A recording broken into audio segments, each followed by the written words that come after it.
right එහෙනම් අද පාඩමට අද කොටසට ඉතින් අද පාඩමෙන් කතා කරන්න තියෙන්නේ ප්‍රාග්ධන සම්පාදනය කියන කොටස. එතන ඉඳන් තවම කතා කරගෙන යන්න තියෙනවා. ටියුට් එකේ 18 වෙනි පේජ් එකේ ප්‍රාග්ධන සම්පාදනය කියන තැන ඉඳලා ඉස්සරහට කතා කරගෙන යන්න තියෙනවා අපිට. හොඳයි. ඉතින් පහුගිය සතියේ දේවල් ටික මතක් කරගත්තා. අලුත් තැන ඉඳන් වැඩි පටන් ගන්න හදන්නේ.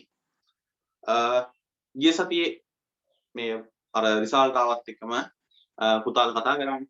ඉතින් එහෙම කට්ටිය කතා කරනකොට මම කිව්වා ගිය සතිය අර සිකුරාදා ක්ලාස් එකේදී පොඩ්ඩක් A level වල වැඩ කරන්න ඕන විදිය දැන් O level කියන කතන්දරේ ඉවරයි. එහෙම ඒව ටික කතා කරලා මම පොඩ්ඩක් ඔයාලට කිව්වනේ මේ O level වල වැදගත් වෙන රිසල්ට් එකක් තියෙනවා. O level වල අනික් රිසල්ට් මොනවා වුණත් ඉංග්‍රීසි කියන සබ්ජෙක්ට් එකේ රිසල්ට් එක ඔයාගේ ජීවිතේ ඉස්සරහා කාලේට පොඩ්ඩක් වැදගත් වෙනවා.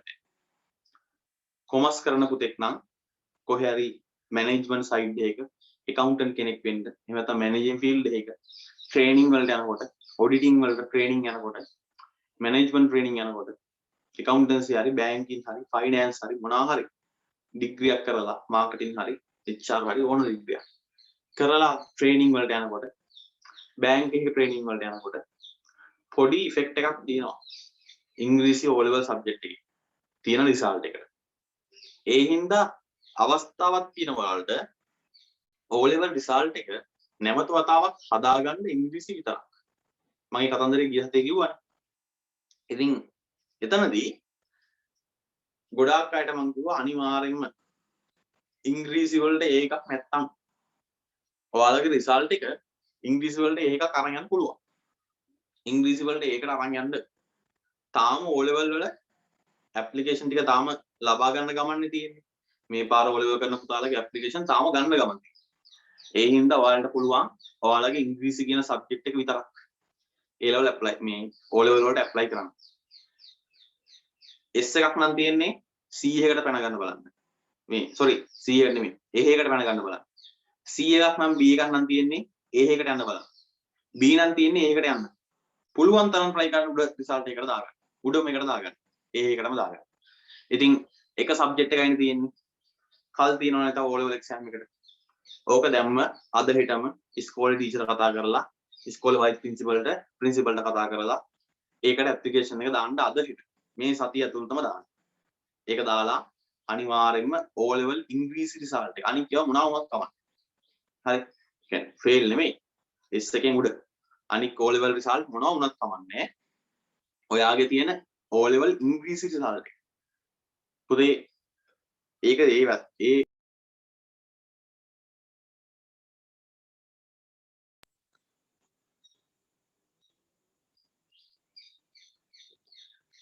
කොල්ලකව මේ ඒ වැදගත්කම ටිකක් දන්න හින්දා මට ඒක තේරිලා තියෙන හින්දා අවශ්‍ය වෙනවා කියලා ඒ මං අදාළ ගුරුවරුන්ට කතා කරලා හුවහමත් ඒගොල්ලොත් කිව්වේ වෙන සබ්ජෙක්ට් මොනවා හරි කමන්නේ ඉංග්‍රීසි අනිවාර්යයෙන්ම දාගන්න ඕනෙමයි කියලා. සහ මගේ ජීවිතේ තියෙන අත්දැකීම් වෙනුත් මම දන්නවා O level ඉංග්‍රීසි එක වැදගත් වෙනවා.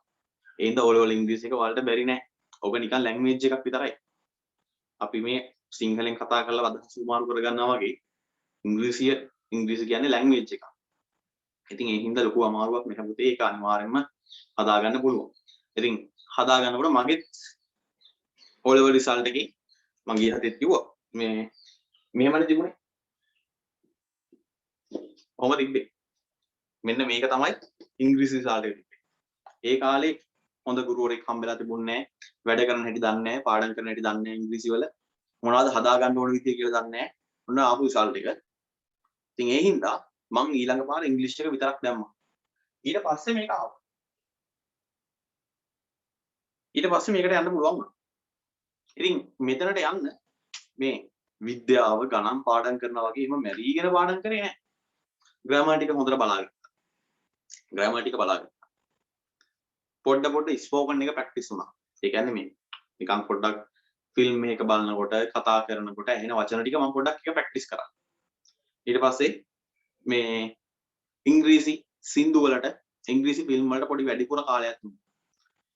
කවදාවත් ඉංග්‍රීසි ෆිල්ම් එකක් බලනකොට ඒ කියන්නේ සමහර ඉංග්‍රීසි ෆිල්ම් තියෙනවා පොඩ්ඩක් අර ඇක්සන්ට් එක වෙනස් වෙනවා. එහෙම නැත්නම් මේ අර ඒකේ තියෙන ෆිල්ම් එක කොම්ප්ලිකේටඩ් කියන්නේ එකක් අර ඔළුව කරකවලා තරින જાතිය ෆිල්ම් තියෙන්නේ. අන්න ඒ જાතිය ෆිල්ම් එකක් සමහර විට තේරුම් ගන්න බැරි වෙයි සිංහල සබ් එකක් නැති වෙන්නේ. ඒකේ තියෙන චූටි චූටි අර සමහර ෆිල්ම් තියෙනවානේ. ඒ ෆිල්ම් එකේ තියෙන එක වචනයක් අන්තිමට මුළු ෆිල්ම් එක වෙනස් කරන જાතිය. අන්න එහෙම ෆිල්ම් ඒව නෙමෙයි. සාමාන්‍ය බලන්න පුළුවන් එහෙම ෆිල්ම් ටිකක් තියෙනකොට ඒවල හැකිතාක් ඔයගොල්ලෝ මේ ඉංග්‍රීසි සබ් එකක් පාවිච්චි කරලා ඒක බලන්න. සින්දු අහනකොට ඉංග්‍රීසි සින්දු වලට මාරු වෙලා එහෙම අහන්න. එතකොට ලිස්නින් ටික හැදෙනවා. YouTube එකේ බලනකොටත් YouTube එකේ ඕන සින්දුවක් එහෙම ප්ලේ කරනවා නම් අන්න ඒකේ පුළුවන් ස්පීඩ් එක අඩු වැඩි කරන්න.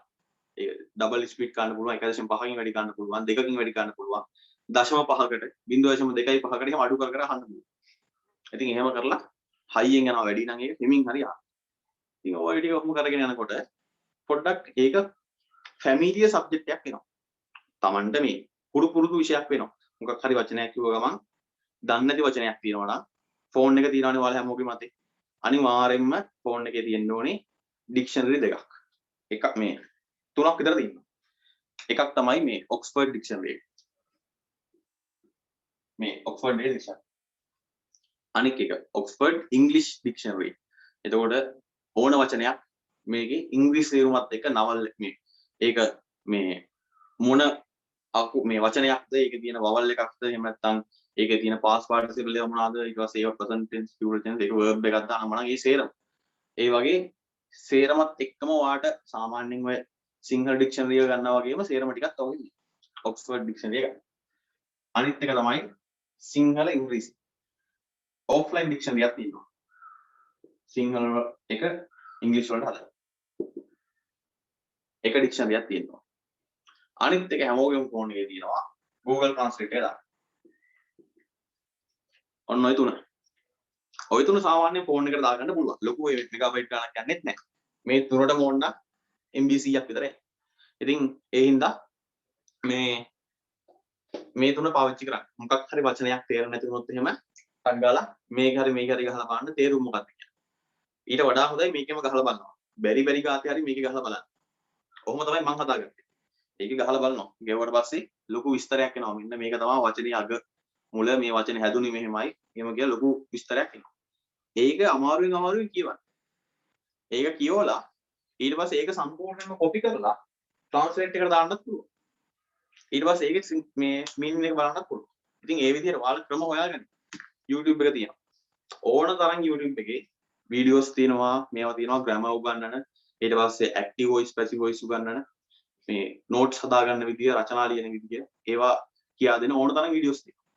ඉතින් ටෙක්නොලොජි එක තියෙන්නේ ඔයාලගේ මේ ඇඟිල්ල ගාව. මෙහෙම ටච් කරන්න විතරයි තියෙන්නේ. ඉතින් ඒ හින්දා ඔයාලට chance එක තියෙනවා හදාගන්න. ඔයාගේ මේක S එකක්ද තියෙන්නේ? C ද B ද කියලා වැදගත් නැහැ. ඒකට යන්න පුළුවන් අනිවාර්යයෙන්. ඒ නිසා මේ මාස කීපය පොඩ්ඩක් ඉංග්‍රීසි එක හැසිරෙන්න. මේ කිව්ව විදිහට ෆිල්ම් එක තමිල් විතරක් බලන එක, හින්දි විතරක් බලන එකකින් පොඩ්ඩක් යන්න ඉංග්‍රීසි ෆිල්ම් එකකට. ඒක සිංහල සබ් එකක් නැතුව සවුන්ඩ් ටිකක් වැඩි කරලා අහගෙන ඉන්න. බලන්න. සිංහල සින්දු විතරක් නෙමෙයි, හින්දි සින්දු විතරක් නෙමෙයි, පොඩ්ඩක් යන්න ඉංග්‍රීසි සින්දු වලට. ලස්සන සින්දු ටිකක් හොයාගෙන අහන්න. මේ ඉතින් ඒ විදිහට මේ ඒක හදාගන්න පුළුවන්. ඒක ලොකු ගැටලුවක් වෙන්නේ නැහැ. ඒ හින්දා try කරන්න. සමහර ඒ කියන්නේ තව මීට වඩා මොකක් හරි ඔයාලට help එකක් ඕන නම් ඒ subject එක ගොඩ දාගන්න විදියට කතා කරන්න මම මොකක් හරි විදියක් ඔයාලට හදලා දෙන්නම්. මේ ටිකේ වෙනම course යනවද කියලා බලලා O level එක ගොඩ දාගන්න මම හරි seminar තියෙනවද කියලා බලලා මම ඒවට හරි join කරලා දෙන්නම්. ඒක ගොඩ දාගන්න පුළුවන්. right. අපි යන් කතාවට. අපේ පාඩමට. මේක ගොඩක් දරම අහපු ඉන්න මම කිව්වේ හෙට ක්ලාස් එකේදී මම පොඩ්ඩක් කියන්නම් මේ ගැන. සිකුරාදා ක්ලාස් එකේදී. ඉතින් ඔය විදිහට ඒ පැත්ත ඔයාලගේ හදාගන්න. දැන් A level ගමන පටන් අරගෙන තියෙන්නේ. O level ඉංග්‍රීසි එක තියෙන රිසල්ට් එක A නෙමෙයි නම් A එකක් නෙමෙයි නම් B වුණත් කවන්නේ නැහැ. A නෙමෙයි නම් A එකකට යන්න තියෙන රිසල්ට් එක මොකක් වුණත් ඒකට යන්න පුළුවන්. ගැටලුවක් නැහැ. ඒක පුළුවන් වාට කරගන්න බය වෙන්න එපා.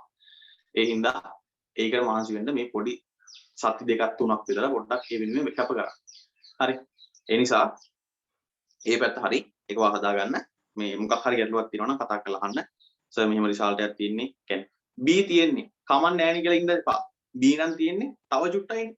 B තියෙන්නේ ලකුණු 70ක් 72ක් විතර වෙන්නේ. ඔය ලකුණු 3 4 දාගෙන ඒක කරගන්න. ඔය ලකුණු 99ක් අරන් ඒකක් ගත්තත් එකයි.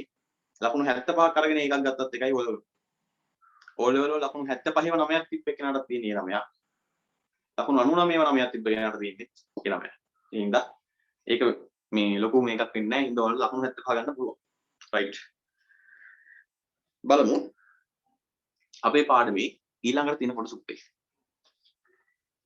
යම් ටියුටර් මේ ටියුටර් යමු 18 වෙනි පේජ් එකේ ප්‍රාග්ධන සම්පාදනය ඇලයක් තියෙනවා ආයෝජනය. ප්‍රාග්ධන සම්පාදනය හෙවත් ආයෝජනය. හරි. දරුවනේ ප්‍රාග්ධන සම්පාදනය අර සබ්ජෙක්ට් එක සම්බන්ධව මොකක්ද ගැටලුවක් තියෙනවා නම් අහන්න.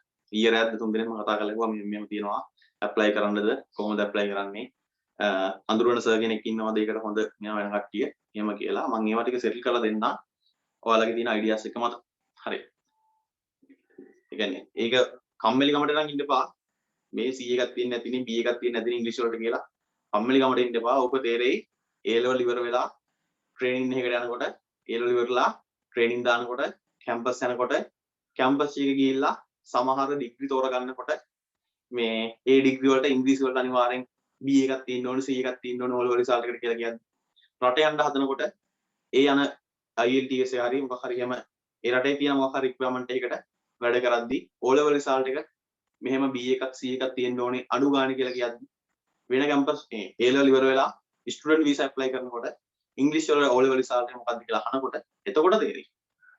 එතකොට බැරි වෙලාවත් කල්මදි වුණොත් එහෙම ඔයාට රටට යන්න රටේ තියෙන chance එක හම්බෙලා තියෙන මාස දෙකකට. ඒ මාස දෙක ඇතුළත ඔයා ඒ තියෙන මොකක් හරි exam එකක් හරි කරලා රට යන්න පුළුවන්. ඒ මේක මිස් වුණොත් එහෙම තව අවුරුද්දකින් තමයි රට යන්න හම්බෙන්නේ. ඔයාගේ ඕල් ලෙවල් රිසල්ට් එක ඔයා ඉංග්‍රීසි එක දැන් හදාගෙන හිටියොත් එහෙම එදාට බය වෙන්න දෙන්න ටක් ගාලා ඇප්ලයි කරන්න විතරයි දෙන්නේ. හැබැයි ඕල් ලෙවල් රිසල්ට් එක දැන් S එකක් තියෙන්නේ නැතිනේ කියලා නිකන් හිටියොත් C එකක් තියෙන්නේ නැතිනේ කියලා නිකන් හිටියොත් අන්න එදාට මාස දෙකකින් ඒකට ලෑස්ති වෙන්න බෑ. මොකද ලංකාවේ ඕ ලෙවල් තියෙන්නේ අවුරුද්දකට වතාවයි. ඒ හින්දා ඒක දැම්ම හදාගන්න chance තියෙනවා. මේ අවුරුද්දේ ලියන කට්ටිය එක තියෙනවා 22 ලියන කට්ටිය ඉන්නවා 23 ඔයාලත් එක්කම ලියන්නත් පුළුවන්. අවුරුදු 3ක් තියෙනවා. මේ තුන මිස් කරගන්න එපා. තුනෙන් තුනම දාලා හරි කමන්නේ. නැත්තම් තුනෙන් එකක් හොඳට මහන්සි වෙලා හරි කමන්නේ. ඒ එකට දාන්න. හරි. අපේ සබ්ජෙක්ට් එකේ අද කතා කරන්න තියෙන්නේ ප්‍රාග්ධන සම්පාදනය. පුතේ ප්‍රාග්ධනය කියලා කිව්වේ අපේ නිෂ්පාදන ක්‍රියාවලියකට ඵලදායී නිෂ්පාදන ක්‍රියාවලියකට යොදා ගැනීම සඳහා මිනිසුන් විසින් නිෂ්පාදනය කරලා තියෙන නිෂ්පාදන ක්‍රියාවලියට යොදා ගැනීමත් සමග ක්ෂය වීමකට ලක් වෙන නිෂ්පාදනයට යොදා ගන්නා ආධාරක උපකරණ යන්ත්‍ර සූත්‍ර මෙවලම් වගේ දේවල්. හරිද? එතකොට මෙන්න මේ දේවල් මේ රටක තියෙන ආයතනයක තියෙන එහෙම නැත්නම් මොකක් හරි රටක් හෝ ආයතනයක් පුද්ගලයෙක්ට ආයතනයක් තියෙන්න පුළුවන්. එහෙම නැත්නම් ඒක තනි පුද්ගල ආයතනයක් වෙන්න පුළුවන්. හවුල් ව්‍යාපාරයක් වෙන්න පුළුවන්. සමාගමක් වෙන්න පුළුවන්. වරලත් ව්‍යාපාරයක් වෙන්න පුළුවන්. ඔය BS වලත් ඉගෙන ගන්න. ඔම විවිධ ව්‍යාපාර වර්ග තියෙනවා. ඕනම ව්‍යාපාරයක් වෙන්න. නැත්තම් පුතේ රටක් වෙන්නත් පුළුවන්. කිසියම් රටක් හෝ ව්‍යාපාරයක් එයාලගේ මේ දැන් තියෙනවනේ ප්‍රාග්ධන තොගයක් තියෙනවනේ. ඔන්න දැන් හිතන්න ඔයාට තියෙනවා ආයතනයක්. බේකරියක් තියෙනවා. මම මේ මගේ බේකරිත් එක්ක කිසිම සම්බන්ධයක් නැහැ. මම මේ උදාහරණයට ගන්න එක ටිකක් ලේසියි. හරි. මේ ඔන්න බේකරියක් තියෙනවා. එතකොට ඕකට තියෙන ප්‍රාග්ධන තොගයක් තමයි හිතන්නකෝ පාන් ටික බෙදන්නේ ට්‍රිවිල් එකේ. ඔන්න ට්‍රිවිල් එකක් තියෙනවා. හරි. මෙන්න තියෙනවා අර පාන් යන ට්‍රිවිල් එක. ඔය ට්‍රිවිල් එක. එක ප්‍රාග්ධන වර්ගයක්. ඊළඟට වාගේ පෝරන. මේ අවන් මොනවා හරි ඔව දෙකක් තියෙනවා. එක අවන් එකක් තියෙනවා පාන් පුච්චන්න අනික අවන්නේ තියෙනවා මේ බනිස් වල. තව එක ප්ලේට් එහෙම තියෙනවා. අච්චු තියෙනවා පාන් හදන්න බනිස් හදන්න දාන අච්චු ඒව ටික තියෙනවා ඊට පස්සේ ප්‍රාග්ධනවත්කම් ටිකක් විදිහට තියෙනවා මේ ගෑස් සිලින්ඩර් ටික ගෑස් සිලින්ඩර් 5ක් 6ක් විතර තියෙනවා ඔන්න ගෑස් සිලින්ඩර් හරි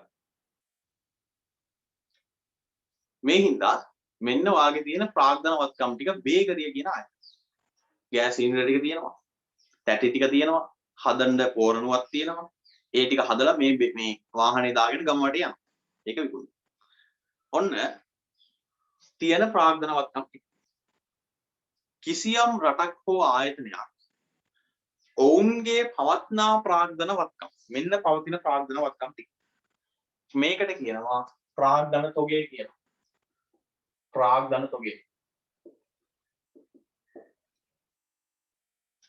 මේ පවත්නා ප්‍රාග්ධන තොගය සඳහා අලුතින් කරනු ලබන එකතු කිරීම වලට අපි කියන පුතේ ප්‍රාග්ධන සම්පාදනය නැත්නම් ආයෝජනය කියලා. ඔයාගේ බිස්නස් එකක් තියෙනවා. ඒ බිස්නස් එකේ පාන් හදන එක බනිස් හදන එක කරන්න. එක ත්‍රිවිල් එකයි තියෙන්නේ. oven දෙකයි. ගෑස් සිලින්ඩර් 3ක් තියෙනවා. ගෑස් සිලින්ඩර් 3යි තියෙන්නේ. ත්‍රිවිල් එකක් තියෙනවා. මොකක් හරි පාන් ත්‍රිවිල් එකක් තියෙනවා. ඔය මේවා තැටි දෙක තුනක් විතර තියෙනවා. මේවා තුනක් තියෙනවා කියලා ගන්න. ඔන්න වාගේ ප්‍රාග්ධන තොගය. මේ පවත්නා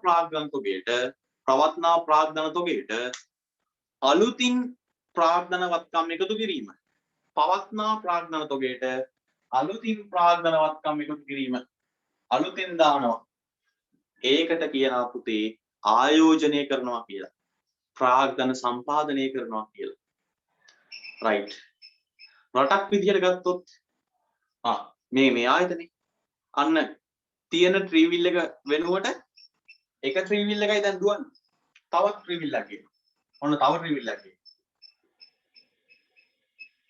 තවත් ත්‍රිවිල් එකක් ගේනවා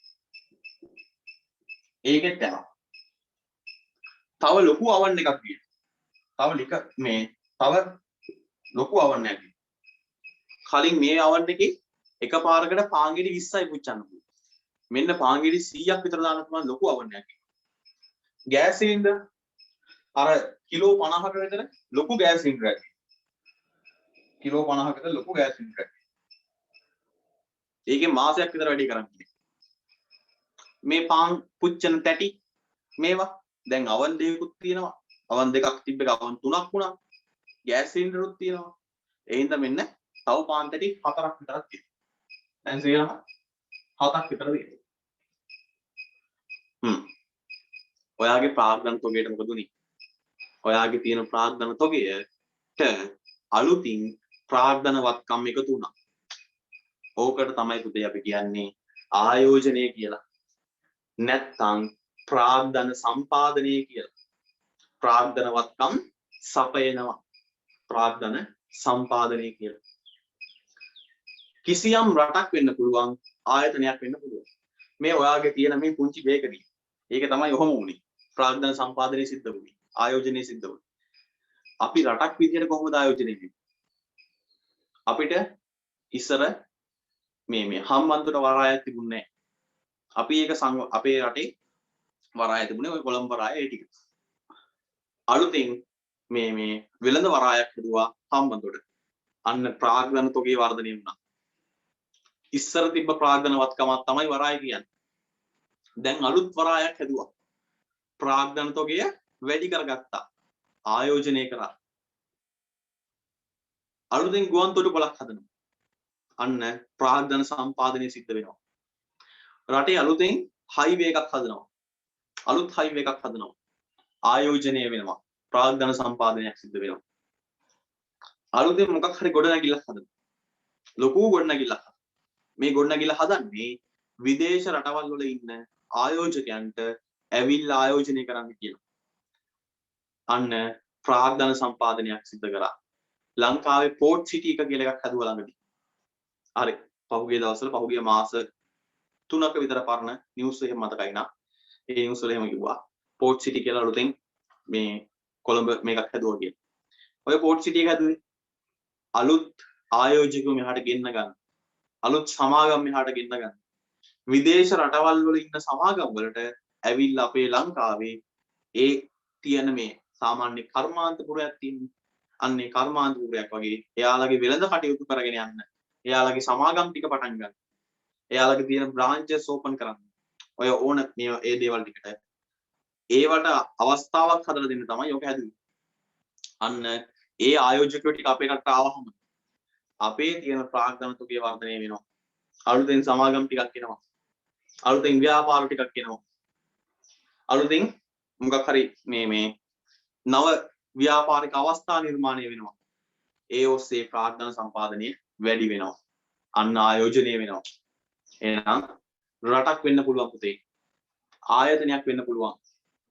කිසියම් රටක හෝ ආයතනයක පවත්නා ප්‍රාග්ධන තුගේට අලුතින් ප්‍රාග්ධනවත්කම් එකතු කිරීමට අපි කියනවා ප්‍රාග්ධන සම්පාදනය නැතිනම් ආයෝජනය ඒත් නැත්නම් කැපිටල් ඉන්වෙස්ට්මන්ට් කියලා. රයිට්. එහෙනම් ඔය සබ්ජෙක්ට් එකේ ඉංග්‍රීසි එක හදාගන්න වැදගත් කියලා කිව්වේ. මම ඔය හැම ටියුට් එකේ හැම බොහෝමයක් අනුමාත්‍රිකාවලට යටිනොත් ඔය තියෙන මේ ඒකේ තියෙන ඉංග්‍රීසි වචනේ දාලා තියෙනවා. ප්‍රාග්ධන සම්පාදනය කියන්නේ කැපිටල් ඉන්වෙස්ට්මන්ට්, ප්‍රාග්ධනය කියන්නේ කැපිටල්. ඔය වගේ මේ වචනේ දාලා තියෙනවා. මොකද ඒ ලෙවල් වල අපේ අවුරුදු දෙකමාර ඇතුළත ඔය වචන ටික ඔයාට ඇහෙනවා. පාඩම් කරනකොට ටියුට් කරනකොට දකින්නවා. එතකොට කැම්පස් එකට ගියාට පස්සේ කැම්පස් එකේ සිංහලෙන් උගන්වන්නේ නැහැ. මැනේජ්මන්ට් ඩිග්‍රිය සිංහලෙන් නෙමෙයි උගන්වන්නේ ඉංග්‍රීසියෙන්. එතකොට ඒ වෙනකොට ඔයාට මේ වචන හුරු වෙලා තියෙනවා. ඔයා බාහිර උපාධියක් කරනවා වෙන්න පුළුවන්. ඊට පස්සේ වෙන රටකට ගිහිල්ලා කරනවා වෙන්න පුළුවන්. කැම්පස් එකට ගිහිල්ලා කරනවා වෙන්න පුළුවන්. ඕන විදියකට කෝස් එකක් කරන්න යනවා වෙන්න පුළුවන්. ඉංග්‍රීසියෙන් ඉගෙන ගන්න හදනවා නම් අන්න එතකොට මේ වචන ඔයාගේ කනට මීට කලින් ඇහිලා තියෙනවා. ඊට කලින් ඇහිලා නැත්නම් එහෙම ගිහිල්ලා පාඩම් කරන්න වෙන්නේ ඉංග්‍රීසි නෙමෙයි මේ මොනවාද? ඒ විෂය නෙමෙයි ඉංග්‍රීසි. ඔක අපිටත් උනා කැම්පස් ගියාට පස්සේ පළවෙනිම සෙමිස්ටර් එකේ. මේ හොඳට දන්න දේවල්. මැනේජ්මන්ට් වල හොඳට දන්න දේවල්. අමුතුවෙන් ඒවල පාඩම් කරන්න දෙයක්වත් නැහැ. හැබැයි පේපර් එකට උත්තර ලියන්න ඕනේ ඉංග්‍රීසි වලින්. එතකොට ඒ ලෙවල් වල ඉගෙන ගත්ත දේවල් උනත් ඒවල ඉංග්‍රීසි වචන දන්නේ නැහැ. ඒ හින්දා අපිට පාඩම් කරන්න උනා එක්සෑම් එකට කලින් දවසේ සබ්ජෙක්ට් එක නෙමෙයි පාඩම් කරේ. විභාගෙට උත්තර ලියනකොට ලියන්න ඕන වචන පාඩම් කරේ. ඉංග්‍රීසි පාඩම් කරේ. ඉතින් ඒ වගේ ප්‍රශ්න වලට ඔයාලට මුහුණ දෙන්න වෙන්නේ නැහැ. ඒකයි මම මේ ටියුට් වලටත් අනිවාර්යයෙන්ම මේ පුළුවන් හැම තැනකදීම ඒකට කියන මේ ඉංග්‍රීසි වචන ටිකත් එහෙමම දාලා තියෙනවා. රයිට්. ඔන්න ප්‍රාග්ධන සම්පාදනය. ආයෝජනය කියන එක. ඉතින් මේ ආයෝජනය කියන එකේදී පැහැදිලි වාලට දැන් රටක් වෙන්න පුළුවන්, ආයතනයක් වෙන්න පුළුවන්. එයාලගේ තියෙන මේ ප්‍රාග්ධන තොගය වැඩි කරගන්නවට අලුතින් ඒවා එකතු කරනවට අපි කියනවා ප්‍රාග්ධන සම්පාදනය කියලා. එහෙනම් පුතේ හොඳ ළමයි වගේ යම් ටියුට් එකේ තියෙන ප්‍රාග්ධන සම්පාදනය නැත්තම් ආයෝජනය කියන තැනට 18 වෙනි පේජ් එක. ප්‍රාග්ධන සම්පාදනය නැත්තම් ආයෝජනය 18 වෙනි පේජ් එක. ලස්සනට ඩේට් එක දාන්න. දිනේ දාලා ලියන්න. මොකක්ද ප්‍රාග්ධන සම්පාදනය කියන්නේ කියලා. ලියමු. කිසියම් රටක් හෝ ආයතනයක් කිසියම් රටක් හෝ ආයතනයක්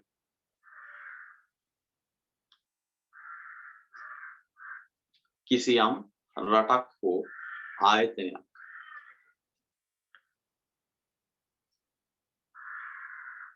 කිසියම් රටක් හෝ ආයතනයක්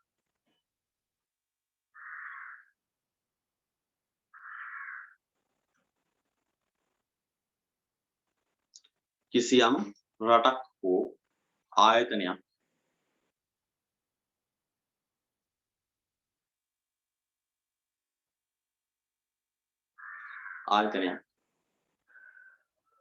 පවත්නා ප්‍රාග්ධන තොගයට කිසියම් රටක් හෝ ආයතනයක් කමාවක් දාලා පවත්නා ප්‍රාග්ධන තොගයට කිසියම් රටක් හෝ ආයතනයක් කමාවක් දාලා පවත්නා ප්‍රාග්ධන තොගයට ඔය කමාවක් දාන්න කියනවා දාන්නේ කියන්නේ මං හේතුවක් ඇතුව මං කලින් පන්තිවල කියලා තියෙනවා කමාවක් දාලා පාඩම් ගන්නකොට ලේසි පාඩම් කරගන්න වචන කැඩෙන තැන් ගෙනවත් කිසියම් රටක් හෝ ආයතනයක පවත්නා ප්‍රාග්ධන තොගයට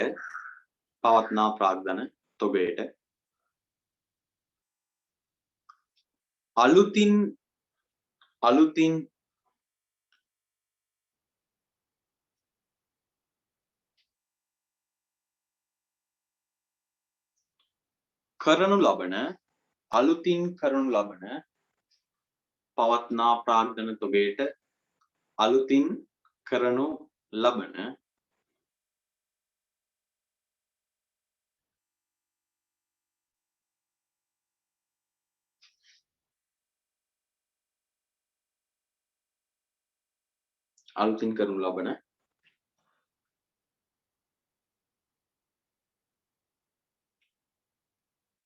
ප්‍රාග්ධනවත්කම් එකතු කිරීමයි අලුතින් කරනු ලබන ප්‍රාග්ධනවත්කම් එකතු කිරීමයි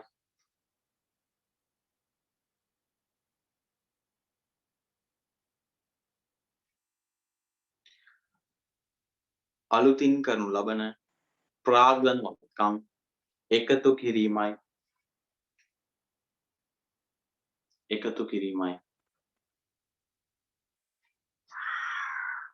අලුතින් කරනු ලබන ප්‍රාග්ධනවත්කම් එකතු කිරීමයි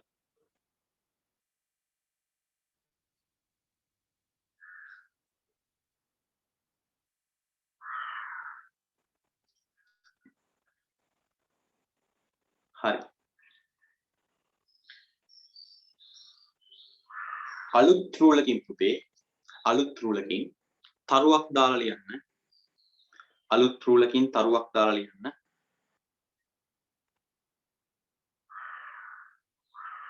අලුත් රූලකින් තරුවක් දාලා ලියන්න මේ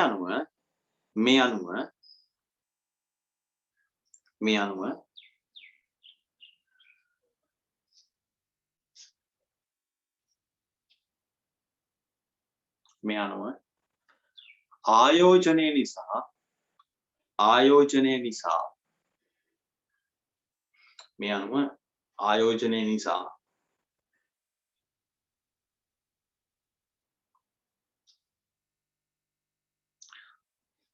මේ අනුව තරුවක් දාලා ලියන්නේ මේ අනුව ආයෝජනය නිසා ප්‍රාග්ධන තොගය ඉහළ යනු ඇත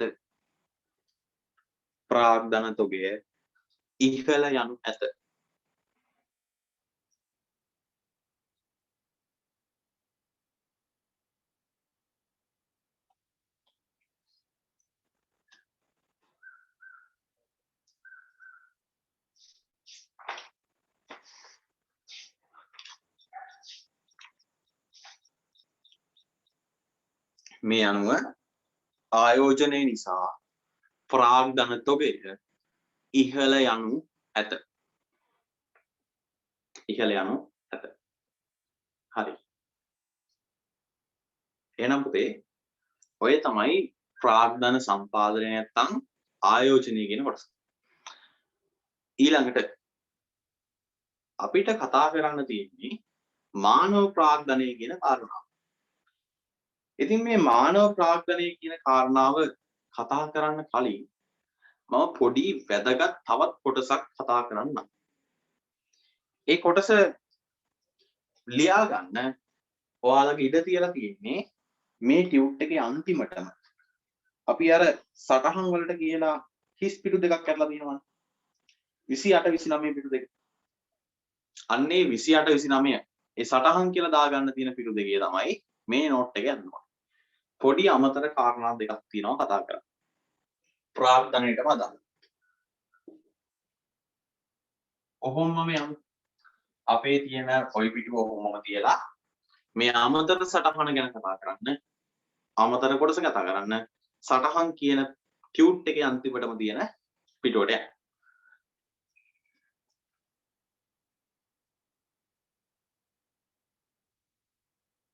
හරි.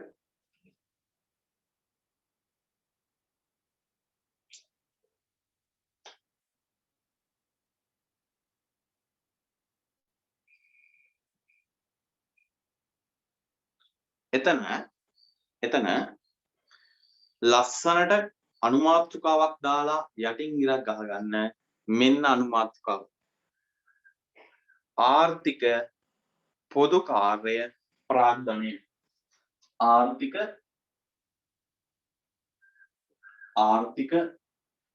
පොදු කාර්ය ප්‍රාග්ධනය. මෙන්න අමතර අනුමාත්‍රිකාවක් ආවා.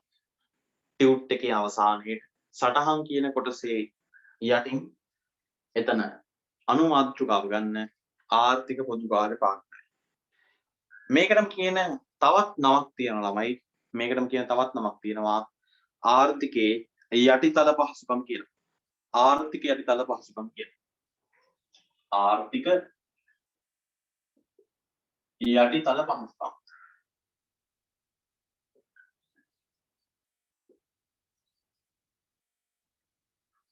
හරි.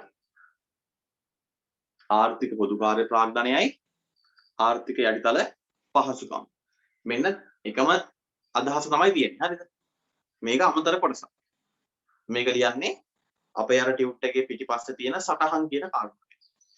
දැන් කියා දෙන්න මොකක්ද ආර්ථික යටිතල පහසුකම්? එහෙම නැත්නම් ආර්ථිකයේ පොදු කාර්ය මේ ආර්ථික පොදු කාර්ය ප්‍රාග්ධනය කියන්නේ කියේ. දරුවනේ මේ රටේ සිද්ධ වෙනවානේ ආර්ථික කාර්යයක්. මේ ආර්ථික කාර්යය සිද්ධ වෙන්නේ භාණ්ඩ හා සේවා නිෂ්පාදනය වෙන්න පුළුවන්. භාණ්ඩ හා සේවා නිෂ්පාදනය වෙන්න පුළුවන්.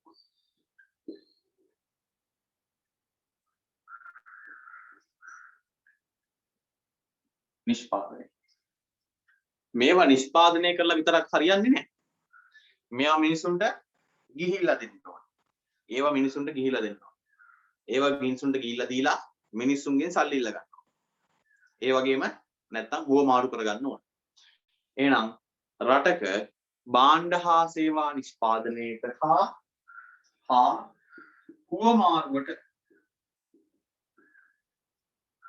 හුවමාරු ක්‍රියාවලියට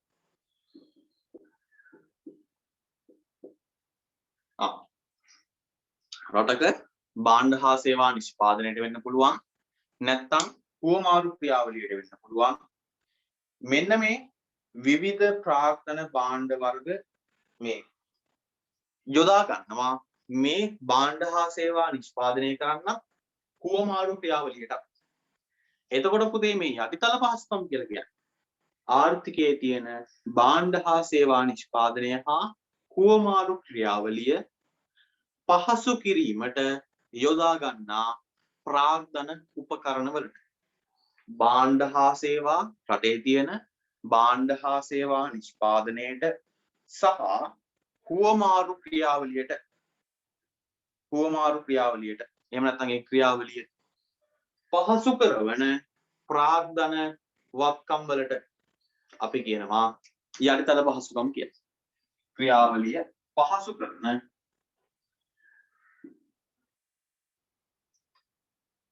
ප්‍රාග්ධන වත්කම්.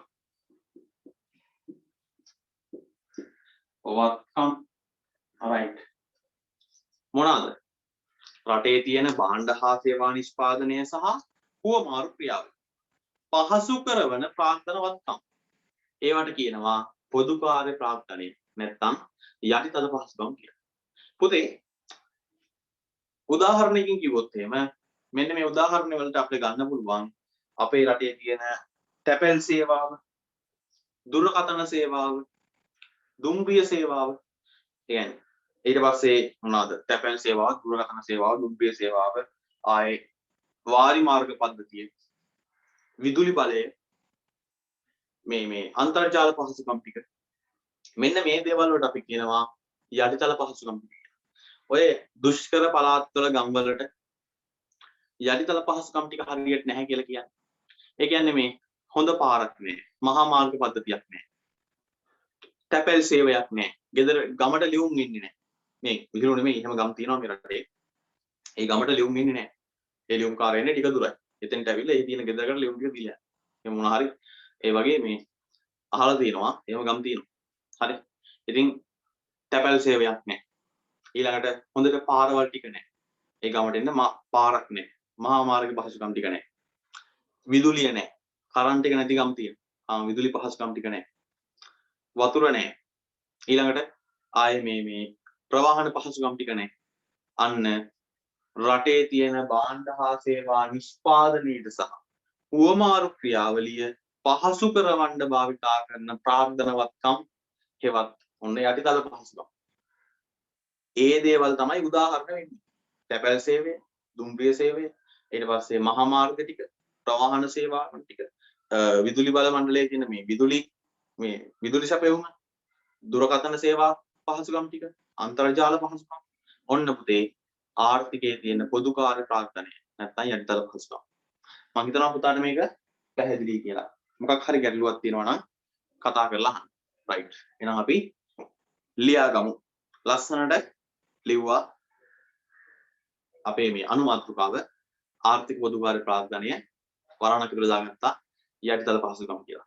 ලියාගමු මොකක්ද යටිතල පහසුකම් කියන්නේ කියලා. ලියන්න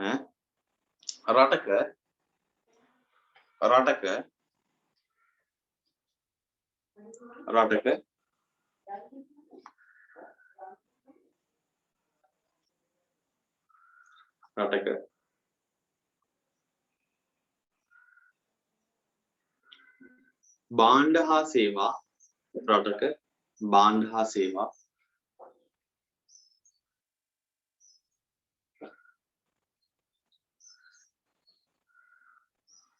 නිෂ්පාදනය සහ රටක භාණ්ඩ හා සේවා නිෂ්පාදනය සහ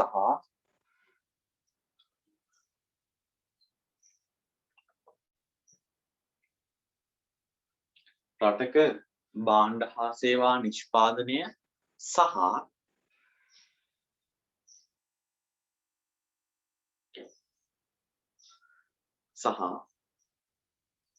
හුවමාරු ක්‍රියාවලිය රටක භාණ්ඩ හා සේවා නිෂ්පාදනය සහ හුවමාරු ක්‍රියාවලිය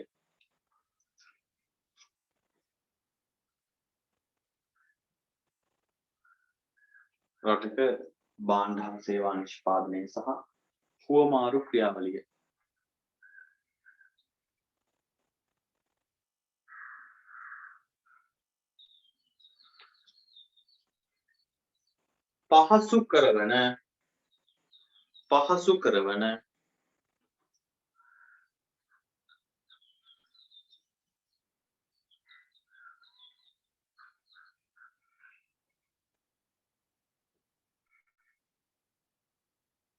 පහසු කරවන විවිධ ප්‍රාග්ධන වත්කම්ය භාණ්ඩ හා සේවා නිෂ්පාදනය හා හුවමාරු ක්‍රියාවලිය පහසු කරවන විවිධ ප්‍රාග්ධන වත්කම්ය විවිධ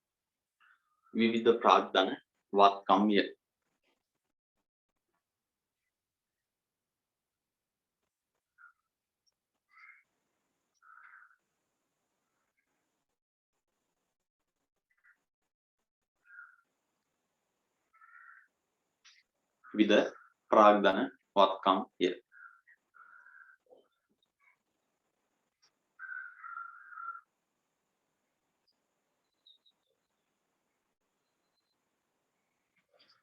හරි උදාහරණ ටිකක් අපි දාමු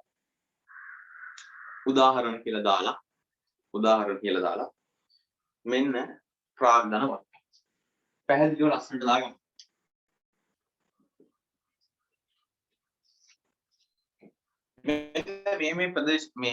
මෙන්න මේ අංශ වලින් අපේ ආර්ථික පොදු ප්‍රාග්ධනය අපිට හම්බෙනවා. ඔන්න ප්‍රවාහණය කියන පැත්තෙන් ගත්තොත් එහෙම ප්‍රවාහණය කියන පැත්තෙන් ගත්තොත් ඒවා දුම්රිය ඊට පස්සේ වරාය ආය දුම්රිය වරාය ගුවන් තොටුපළ හරි මේ තියෙන පුතේ රටක ආර්ථික පොදු කාර්ය ප්‍රාග්ධනය ප්‍රවාහණය පැත්තෙන් ඊට පස්සේ මේ ප්‍රවාහණය පැත්තෙන් ආයේ පණිවිඩ හුවමාරු සංනිවේදනයේ පැත්තෙන් සංනිවේදන මාත් එක්කම ලියමු ප්‍රවාහණයට දුම්රිය වරාය ගුවන් තොටුපළ උදාහරණ කියලා දැම්මා යටින් 1 2 3 දාලා මෙහෙම ලස්සනට ලියාගමු අන්න ප්‍රවාහණයේ පැත්තට දුම්රිය වරාය ගුවන් තොටුපළ සංනිවේදනයේ පැත්තට කැපැල් සේවාව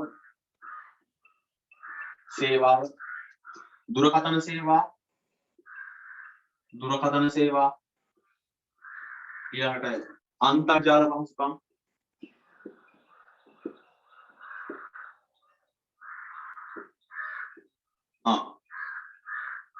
මේ තියෙන්නේ සංනිවේදන ප්‍රවාහණයේ සංනිවේදන තැපැල් සේවාව දුරකථන සේවාව අන්තර්ජාල පහසුකම්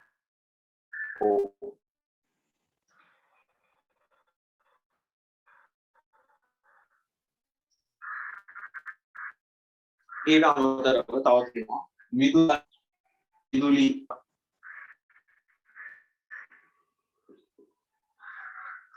විදුලි බලය හා බල ශක්තිය වගේ දේවල් තියෙනවා.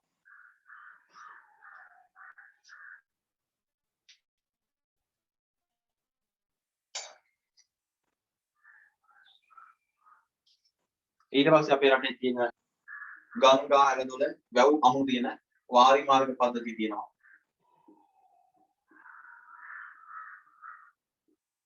right මෙන්න පුතේ රටක තියෙන ආර්ථික යටිතනසුකම් ප්‍රවාහණය පැත්තෙන් දුම්රිය වරාය ගුවන්තොටුපළ වගේ දේවල් නිෂ්පාදනය මේ සංනිවේදනයේ පැත්තෙන් තැපැල් සේවාව දුම්රිය මේ දුරකථන සේවාව අන්තර්ජාල පහසුකම් වගේ දේවල් ඊළඟට විදුලි බලය වාරි මාර්ග වගේ දේවල් right විනාඩියක් දෙන්නම් පුතේ ලස්සනට ලියාගමු උදාහරණ කියලා දාලා පැහැදිලිව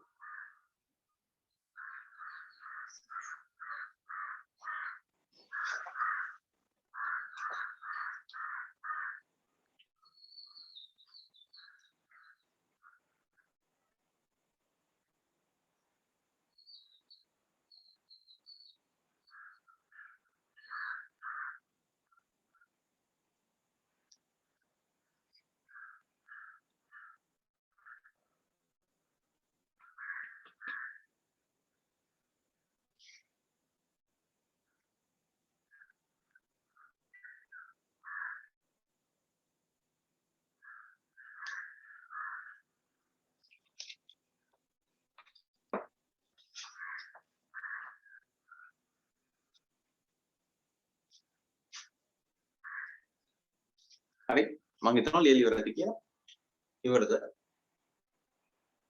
වාහනයේ පැත්තෙන් දුම්රිය වරාය ගුවන්තොටුපළ සංනිවේදනයේ පැත්තෙන් තැපැල් සේවාව දුම්රිය සේවාව මේ දුරකථන සේවාව අන්තර්ජාල පහසුකම් වගේ දේවල් ඊළඟට විදුලි බලය හා බල ශක්තිය අවසානයේට වාරි මාර්ග පද්ධතිය ඉවර නම් මට මෙහෙජක් දාන්න පුතේ ඉවරයි කියලා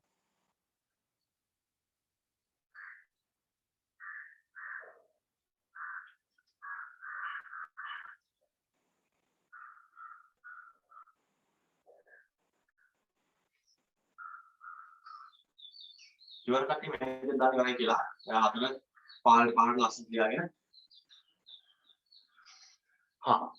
ඉවරයි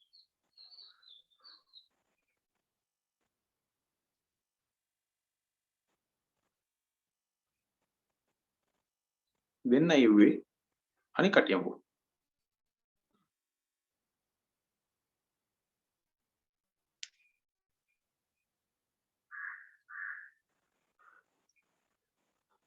හරි මම යන හිතනවා කට්ටිය මේවට ඇති කියලා.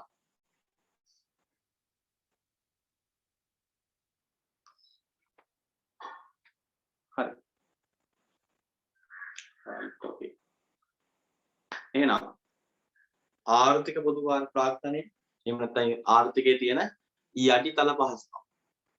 මෙන්න මේ කියන කාරණාව කතා කරා. මේ දේවල් වලින් අපේ රටේ ආර්ථිකය තමයි සංවර්ධනය වෙන්නේ. භාණ්ඩ හා සේවා නිෂ්පාදනයේ රයිට් ඉවරයිනේ. කාට ලියන්න බැරුණා නම් කියන්න ඉතින් දාන්නසෝ ඉවර නෑ බෝඩ් එක ගහගෙන ඉන්නේ කියලා. හරි. රටක තියෙන නිෂ්පාදනයේ භාණ්ඩ හා සේවා නිෂ්පාදනයේ ඒවා හුවමාරු කරන කටයුතු මේවා සංවර්ධනය වෙනවට යොදා ගන්න ප්‍රාර්ථනාවත්කම් තමයි කියන්නේ ආර්ථික පොදුකාර්ය ප්‍රාර්ථනය කියන්නේ. ප්‍රවාහනය මේ දේවල් වැඩි දියුණු කරනකොට රටේ නිෂ්පාදනය වැඩි වෙනවා. හුවමාරු කටයුතු වැඩි වෙනවා. සංනිවේදනයේ මේ සේවාවන් දියුණු කරනකොට රටේ භාණ්ඩ හා සේවා නිෂ්පාදනය ඉහළ යනවා. විදුලි බලය, බල ශක්තිය, වායු මාර්ග පද්ධතිය ඔය වගේ දේවල් හොඳට පවත්වාගෙන යනකොට සහ අලුතෙන් සම්පත් එකතු කරනකොට ඒකට අපිට ඒකෙන් රටේ නිෂ්පාදනය වැඩි කරගන්න පුළුවන්. පුතේ මේ කතා කරේ ආර්ථික පොදුකාර්ය ප්‍රාර්ථනා. අපි දැන් කතා කරනවා ආර්ථිකයට නෙමෙයි සමාජයේ ඉන්න ඔයාලා අපි වගේ මිනිස්සුන්ට වැදගත් වෙන සමාජ පොදුකාර්ය ප්‍රාර්ථනය.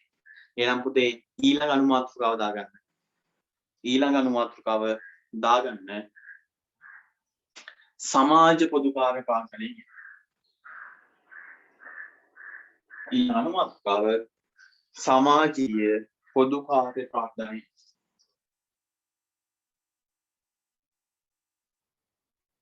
සමාජීය එහෙම නැත්නම් සමාජ යටිතල පහසුකම් කියන්නේ ඔක. මට නම් ලේසියෙන් මකලා දාන්න විතරයි දෙන්නේ. හැබැයි ඔයාලා ලස්සන ලියා ගන්න.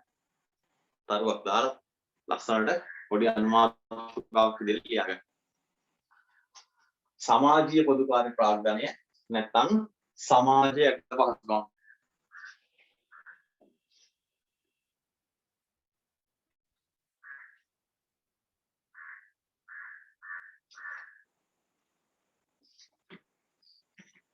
හොඳයි. එහෙනම් පුතේ සමාජීය පොදුකාර්ය ප්‍රාර්ථනය මේ ඒකට යන්න කතා කරන්න යන්න. කලින් කතා කරපු ආර්ථික පොදුකාර්ය ප්‍රාර්ථනයේදී දරුවනේ එතෙන්දි සිද්ධ වුණේ රටේ තියෙන මේ අපේ රටේ තියෙන මේ මෙතනින් එහාට මේ සමාජය කියන්නේ මිනිස්සුන්ට ඒ මිනිස්සුන්ගෙන් එහාට ආර්ථිකයේ තියෙන නිෂ්පාදනයේ භාණ්ඩ හා සේවා නිෂ්පාදනයේ හුවමාරුව කියන කාරණාව වැඩි දියුණු කරන්න ඒකට යොදාගත්ත ප්‍රාර්ථනාවත්කම තමයි කිව්වේ අපි සමාජීය නෙමෙයි ආර්ථික පොදුකාර්ය ප්‍රාර්ථනය නැත්නම් ආර්ථික යටිතල පහසුකම් කියන මේ රටේ ඉන්න මිනිස්සුන්ගේ ඒ තියෙන ජීවන තත්ත්වය වර්ධනය වෙන්න ඕන ඒවට පාවිච්චි කරන ප්‍රාර්ථනාවත්කම් තමයි සරලවම සමාජීය පොදුකාර්ය ප්‍රාර්ථනය කියන්නේ. එහෙනම් මිනිස්සුන්ගේ මේ වර්ධනය වෙන්න ඕන පැති මොනවාද? මෙන්න මේ වගේ පැති සංවර්ධනය කරන ඒවා සපුරාලන ප්‍රාර්ථනාවත්කම් වලට ප්‍රාර්ථනා භාණ්ඩ වලට තමයි අපි කියන්නේ සමාජීය පොදුකාර්ය ප්‍රාර්ථනය කියලා. මොනවාද පැති? මිනිස්සුන්ගේ රටේ ජනතාවගේ පෝෂණය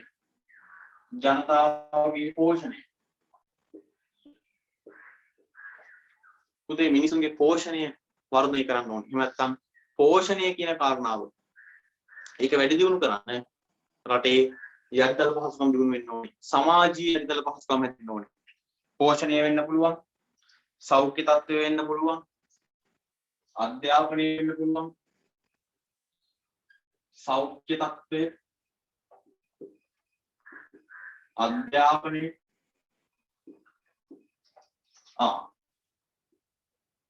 කොහොමද මේ හදන්නේ? අන්න රටේ ආර්ථිකයේ ප්‍රවාහණය කිව්වහම නම් ඒකට ආවා හයිවේ එක හදන එක. ඊට පස්සේ දුම්රිය සේවාව, වරාය සේවාව, ගුවන් තොටුපළ අන්න සමාජීය පැත්තෙන් ආර්ථික මේ පැත්තෙන් ප්‍රවාහණය කියන සාධකයි. අපි සමාජීය පැත්තෙන් බලනවා.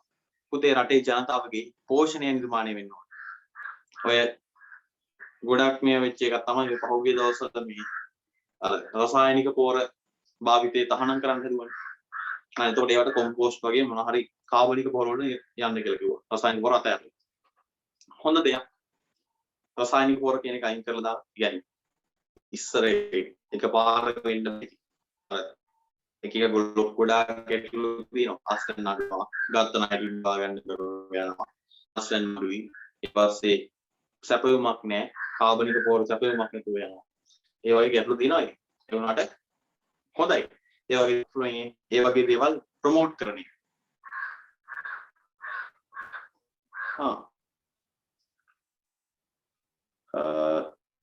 හොඳ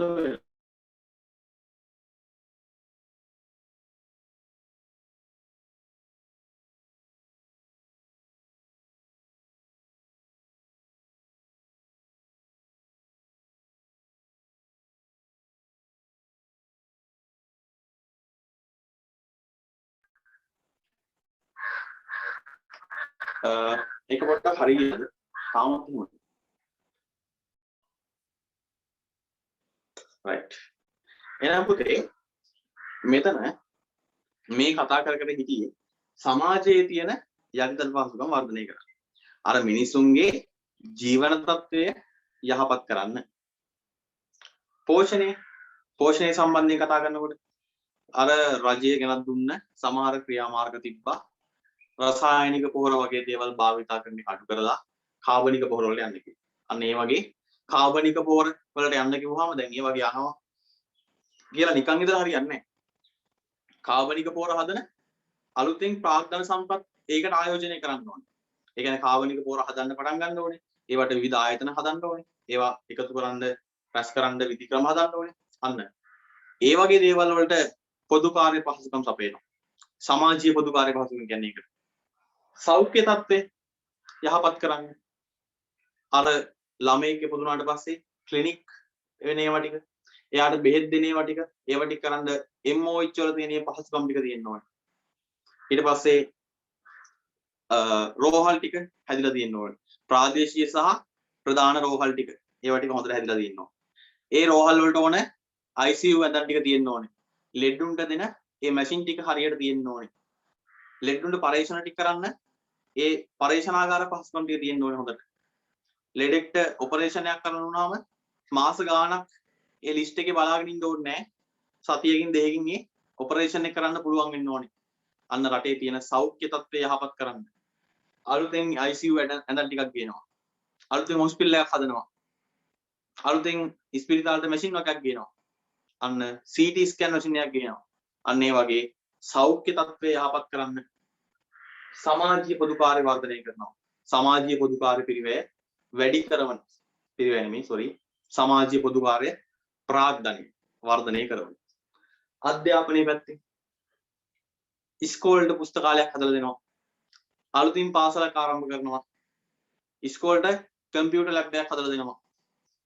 ඉස්කෝලේ අලුතෙන් පන්ති කාමර ටිකක් හදනවා. අන්න අධ්‍යාපනය නගා සිටවනවා.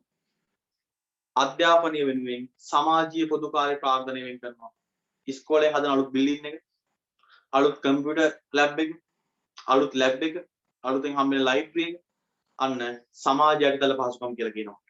පෝෂණය වෙන්න පුළුවන්, සෞඛ්‍ය සේවය වෙන්න පුළුවන්, අධ්‍යාපනයේ වාසස්ථාන නීතිය හා සාමය, වාසස්ථාන නීතිය හා සාමය, වාසස්ථාන කියන්නේ පුතේ ඔය මතක දිනේ කලින් ආණ්ඩුව එහෙම හිටියා. දැන් විපක්ෂ නායක වෙලා ඉන්නේ මේ. එයා එහෙම ගෙවල් හදලා දෙනවා. රටේ මිනිස්සුන්ගේ සමාජීය පොදු කාර්ය ප්‍රාග්ධනය වර්ධනය කරා. එයා ගෙවල් එහෙම හදලා දුන්නානේ. ඊට පස්සේ දැන් ඉන්න ආණ්ඩුවෙත් පහුගිය කාලේ මම දැක්කා. ඔය මුඩුක් වල ඉන්න කට්ටියට, ෆ්ලැට් වල ඉන්න කට්ටියට අලුතෙන් නිවාස සංකීර්ණ හදලා දෙන අනම්මන වල ටිකක් ගියා.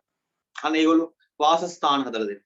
මිනිසුන්ගේ වාසස්ථාන ඒ ආශ්‍රිත පොදු කාර්ය සමාජීය පොදු කාර්ය ප්‍රාග්ධනය ඒවා වර්ධනය කරන ප්‍රාග්ධනවත්කම්. නීතිය හා සාමය අලුත් පොලිසියක් පටන් ගන්නවා කියන්නේ ගෙවල් පැත්තට ප්‍රාදේශීය පොලිස් මොරපොලක් දානවා කියන්නේ. ආමීගේ කැම්ප් එකක් තියනවා කියලා කියන්නේ. අලුත් උසාවියක් අරන් එනවා කියලා කියන්නේ. අන්න නීතිය හා සාමය ආරක්ෂා කරන්න සමාජීය පොදුකාර්ය ප්‍රාග්ධනය වර්ධනය කරනවා. එතකොට අර ඒ අලුතෙන් ගත්ත පොලිසියේ තියෙන ගොඩ නැගිල්ල, පොලිසියේ තියෙන වාහන ටික, පොලිසියේ තියෙන බයිසිකල් ටික, ඒකේ තියෙන පුටු මේස ඒවා ටික, හිරගෙවල් ටික අන්න පුතේ සමාජීය පොදුකාර්ය ප්‍රාග්ධනය. නීතිය හා සාමය. තව ක්‍රීඩා හා සංස්කෘතික කටයුතු. ක්‍රීඩා හා සංස්කෘතික කටයුතු. ක්‍රීඩා සහ සංස්කෘතික කටයුතු.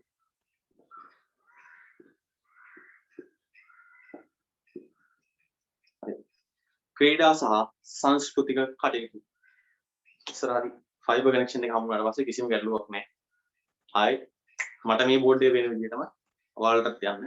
හයි හොඳට බෝඩ් එක පේනවා. එකපාරට චුට්ටක් අඩු වෙනවා ආයෙ වැඩි වෙනවා. එහෙම මුකුත් ගැටලු වෙන්නේ නැහැ. මේ මගේ පැත්තෙන් වෙන ඉෂුස් මොන හරි දිනනවා නම් ඒ ඉෂු කිසිම දෙයක් වෙන්නේ නැහැ නැති වෙයි. ලබන සතිය විතර වෙද්දී කනෙක්ෂන් එක හරි ගියාට පස්සේ මේ නැත්තම් හැමදාම එහෙමයි වෙන්නේ.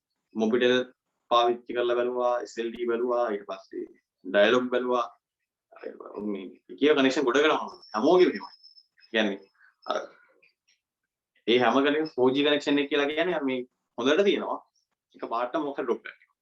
හැමදාම එහෙම වෙනවා. ඉතින් ඒ හින්දා මේ ඒ කියන්නේ ඒක වෙලාවකුත් එහෙම. සමහරවිට උදේට පැය භාගයක් විතර මොකද ගැටලුවක්. දවල්ට මේ දැන් ආවා වගේ මේ වෙලාවට ගැටලුවක්.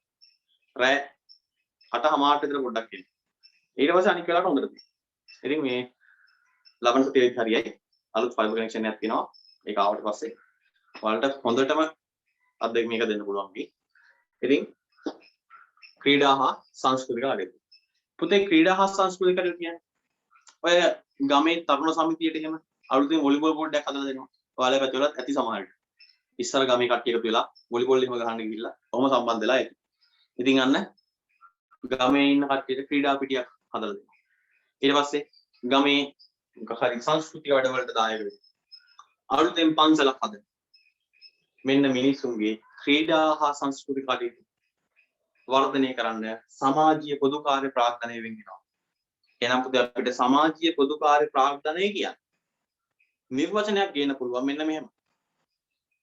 අපේ තියෙන රටේ ජනතාවගේ පෝෂණය, සෞඛ්‍ය තත්ත්වය, අධ්‍යාපනය, වාසස්ථාන, නීතිය හා සාමය සහ ක්‍රීඩා සහ සංස්කෘතික කටයුතු යනාදී මේවා පුතේ මූලික මිනිස් අවශ්‍යතාවන්. ඒ කියන්නේ අපි අර මූලික මිනිස් අවශ්‍යතාව කියලා අතන කතා කරා හයක්. එහෙම නෙමෙයි. මේ සාමාන්‍යයෙන් අපි කතා කරන විදිහට ඒවා ලෝකීයව පිළිගත්ත මූලික මිනිස් අයිතිවාසිකම්. ඒ දේවල් අනිවාර්යයෙන්ම මූලික මිනිස් අවශ්‍යතාවක්.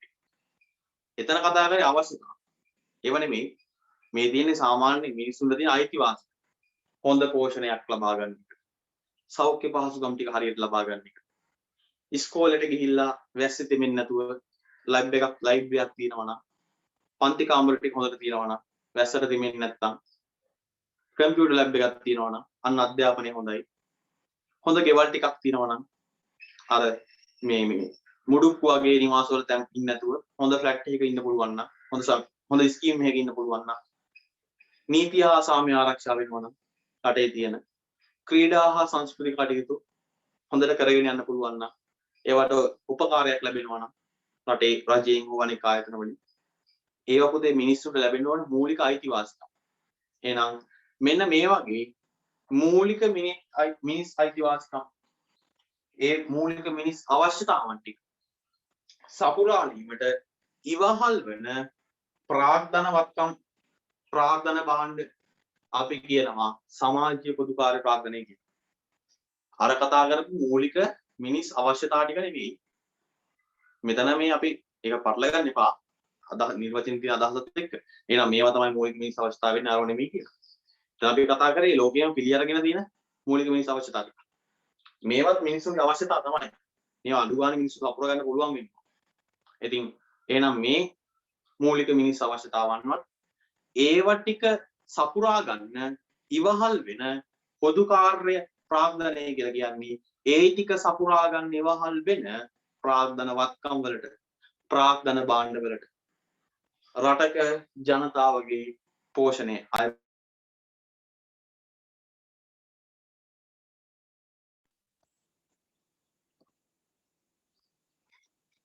පාරක් කියනවා හොඳට අහගන්න රටක ජනතාවගේ පෝෂණය සෞඛ්‍ය තත්ත්වය අධ්‍යාපනය වාසස්ථාන නීතිය හා සාමය ක්‍රීඩා සහ සංස්කෘතික කටයුතු වැනි මූලික මිනිස් අවශ්‍යතාවයන් සපුරාලීමට ඉවහල් වන ප්‍රාග්ධන භාණ්ඩවලට අපි කියනවා සමාජීය පොදුකාර්ය ප්‍රාග්ධනය කියලා. මේවා හරහා රටේ ඉන්න මිනිසුන්ගේ සමාජීය සහ ජීවන තත්ත්වය වර්ධනය කරනවා. සමාජ තත්ත්වය සහ ජීවන තත්ත්වය වර්ධනය කරනවා. එහෙනම් මම හිතනවා පුතාලට පැහැදිලි වෙන්නේ නැති කියලා හොඳින් මොකක්ද සමාජීය පොදුකාර්ය ප්‍රාග්ධනයක් කියන්නේ මොකක්ද ආර්ථික පොදුකාර්ය ප්‍රාග්ධනයක් කියන්නේ කියලා. ආර්ථික පොදුකාර්ය ප්‍රාග්ධනයක් කිව්වේ රටේ තියෙන භාණ්ඩ හා සේවා නිෂ්පාදනයේට සහ හුවමාරු ක්‍රියාවලියට රටේ තියෙන භාණ්ඩ හා සේවා නිෂ්පාදන ක්‍රියාවලියට සහ හුවමාරු ක්‍රියාවලිය පහසු කරන විවිධ ප්‍රාග්ධන භාණ්ඩ හා ප්‍රාග්ධන වත්කම් ආර්ථික පොදුකාර්ය ප්‍රාග්ධනය කියලා කිව්වා. ඊට පස්සේ සමාජීය පොදුකාර්ය ප්‍රාග්ධනයට යනකොට තාවගේ මෙන්න මේ කියන මූලික අවශ්‍යතාවයන් ටික සපුරාලන්න භාවිතා කරන සහ එයට ආධාර වෙන ප්‍රාග්ධන භාණ්ඩවලට අපි කියනවා සමාජීය පොදුකාර්ය ප්‍රාග්ධනය. එහෙනම් මම හිතනවා හොඳට පැහැදිලි වෙන්නේ නැති කියලා තේරෙන්නේ නැති කියලා මේ කොටස. එහෙනම් අපි ලස්සනට ලියාගමු. අනුමාත්‍රකාව දැම්ම ලස්සනට සමාජීය පොදුකාර්ය ප්‍රාග්ධනය කියලා. ඒ අනුමාත්‍රකාව දාලා ලියමු. ලියන්න.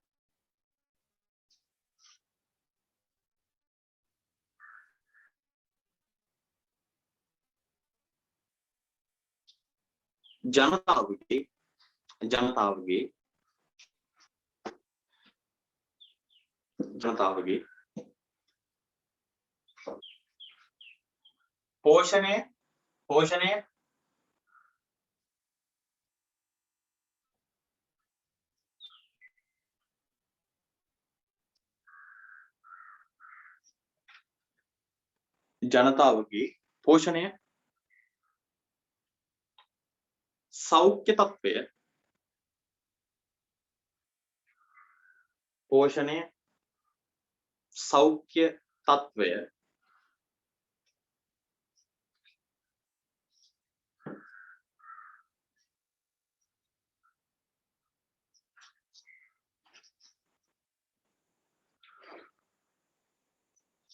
ජනතාවගේ පෝෂණය සෞඛ්‍ය තත්ත්වය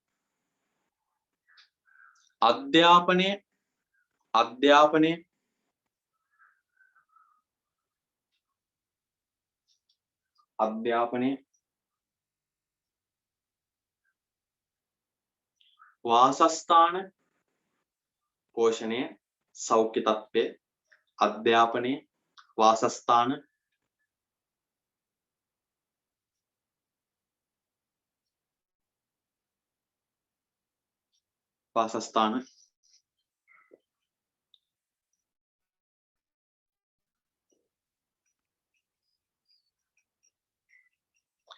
නීතිය හා සාමය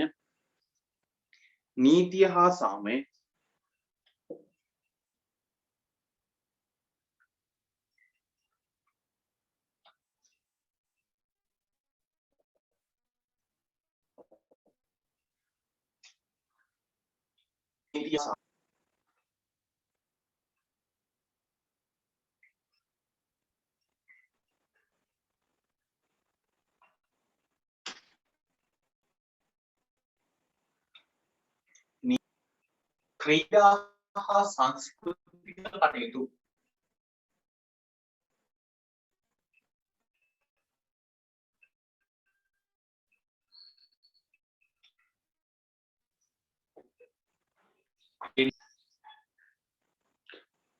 පෝෂණය, සෞඛ්‍ය තත්ත්වය, අධ්‍යාපනය, වාසස්ථාන, නීතිය හා සාමය, ක්‍රීඩා සහ සංස්කෘතික කටයුතු.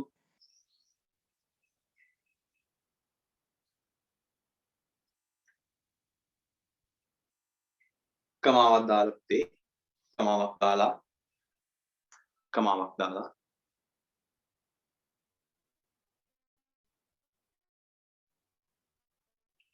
කමාවක් දාලා. යනාදී මූලික මිනිස් අවශ්‍යතා. ආදී මූලික මිනිස් අවශ්‍යතා.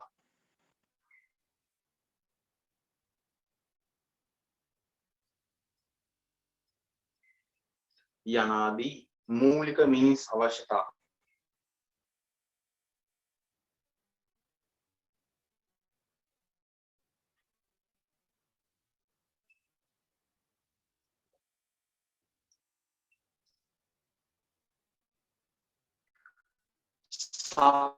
සපුරාලීමට සහ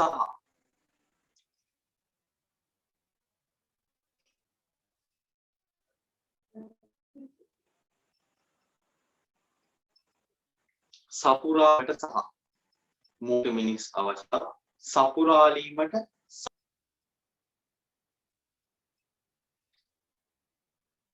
යනාදී මූලික මිනිස් අවශ්‍යතා. සපුරාලීමට සහ සපුරාලීමට සහ එයට ආධාර වන සපුරාලීමට සහ ඊට ආධාර වන එයට ආධාර වන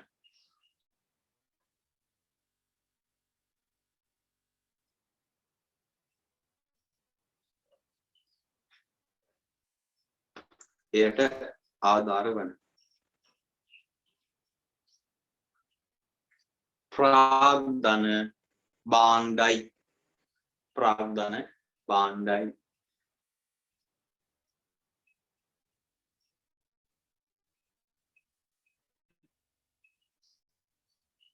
සපුරාලීමට සහ එයට ආධාර වන ප්‍රාග්ධන භාණ්ඩයි.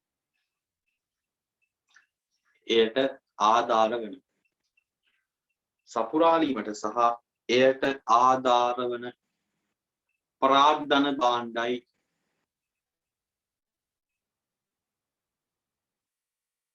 මේවට කියනවා පුතේ සමාජීය පොදු කාර්ය ප්‍රාග්ධනය කියලා. ප්‍රාග්ධන භාණ්ඩයි. හරි.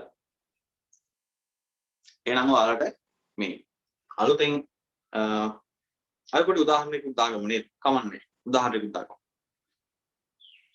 උදාහරණ කියලා දාන්න අලුත් රූලකින් උදාහරණ කියලා. අපි මේ ටික පොඩ්ඩක් පොදුවේ දාගමු. මෙතන වෙන වෙනම තියෙනවනේ කැටගරිස් ටික. සෞඛ්‍ය, මේ ඊට පස්සේ පෝෂණය, අධ්‍යාපනය, වාසස්ථාන, නීතිය හා සාමය වෙන වෙනම තියෙනවනේ. අර පොඩ්ඩක් ඔය ටික පොදුවේ උදාහරණ වලට ගමු. උදාහරණ දාන්න. රෝහල් ඉදි කිරීම. රෝහල් ඉදි කිරීම. රෝහල් ඉදි කිරීම.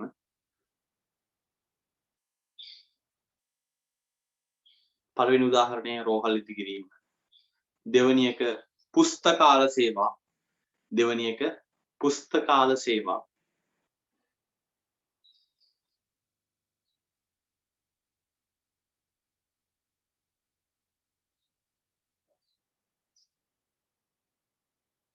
පුස්තකාල සේවා.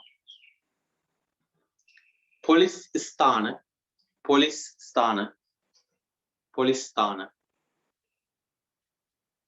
අල්සයිනු දෙකක් තියෙනවා. පොලිස් ස්ථාන. පොලිස් ස්ථාන.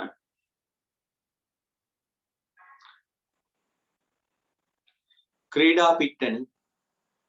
ක්‍රීඩා පිට්ටනි. ක්‍රීඩා පිට්ටනි. පොලිස් ස්ථාන. ක්‍රීඩා පිට්ටනි. ඔය වගේ දේවල්. උදාහරණ විදිහට අපිට පොදුවේ ගන්න පුළුවන්. මේවා ගැන වෙන වෙනම දුන්නේ නැහැ මම. කියන්නේ පෝෂණය කියන එක ඇතුලේ තියෙනවා. සෞඛ්‍ය කියන එක ඇතුලේ තව තියෙනවා. අධ්‍යාපනය කියන එක ඇතුලේ ඉස්කෝලයක් ගන්න පුළුවන්. පුස්තකාලයක් ගන්න පුළුවන්, කම්පියුටර් ලැබ් එකක් ගන්න පුළුවන්, සාමාන්‍ය සයන්ස් ලැබ් එකක් ගන්න පුළුවන්. ගොඩාක් ඒවා තියෙනවානේ. මම පොදුවේ පොඩ්ඩක් දේවල් ටිකක් කිව්වා. පොලිස් ස්ථාන, ක්‍රීඩා පිට්ටනි වගේ දේවල්. උදාහරණ විදිහට පුතේ සලකා බලන්න පුළුවන්.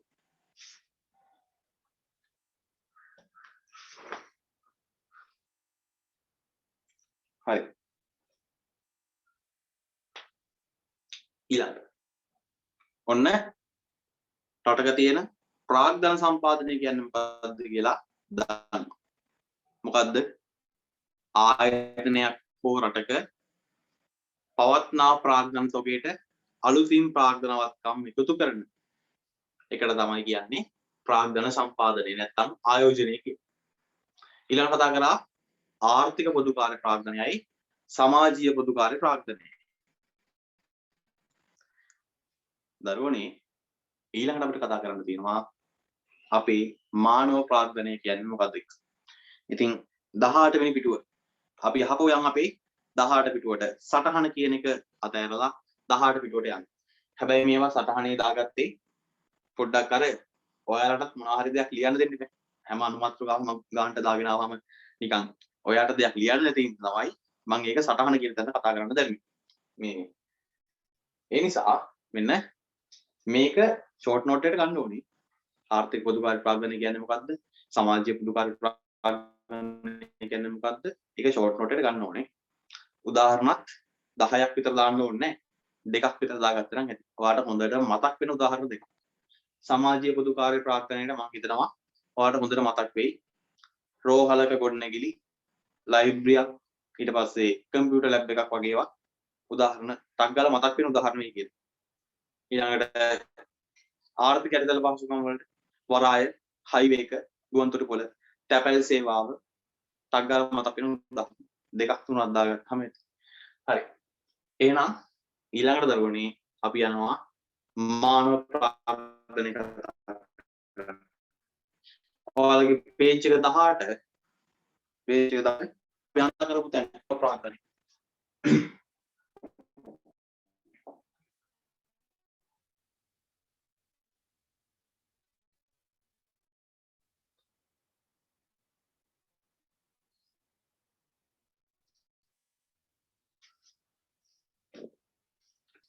ඇවිල්ලා ක්ලාස් එකේ පළවෙනි දෙවෙනි කණ්ඩායමට සම්බන්ධ වෙලා හරි එහෙම නැත්නම් අලුතෙන් ක්ලාස් එකට සම්බන්ධ වෙලා තාම මේ රෙකෝඩින්ග්ස් ටික ස්ටඩි කරන ගමන් අපේ සම්බන්ධ වෙච්ච කට්ටිය පහුගිය පාඩම් ටික කවර් කරගන්නවා.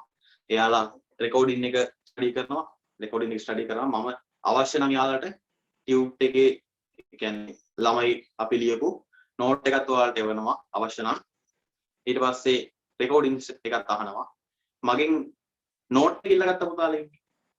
ඔයගොල්ලෝ නෝට් එක ඉල්ලගත්තාම අද පන්තියට එන්න බැරි වුණා නම් නෝට් එක විතරක් ලියලා පැත්තකට වෙන්න බෑ.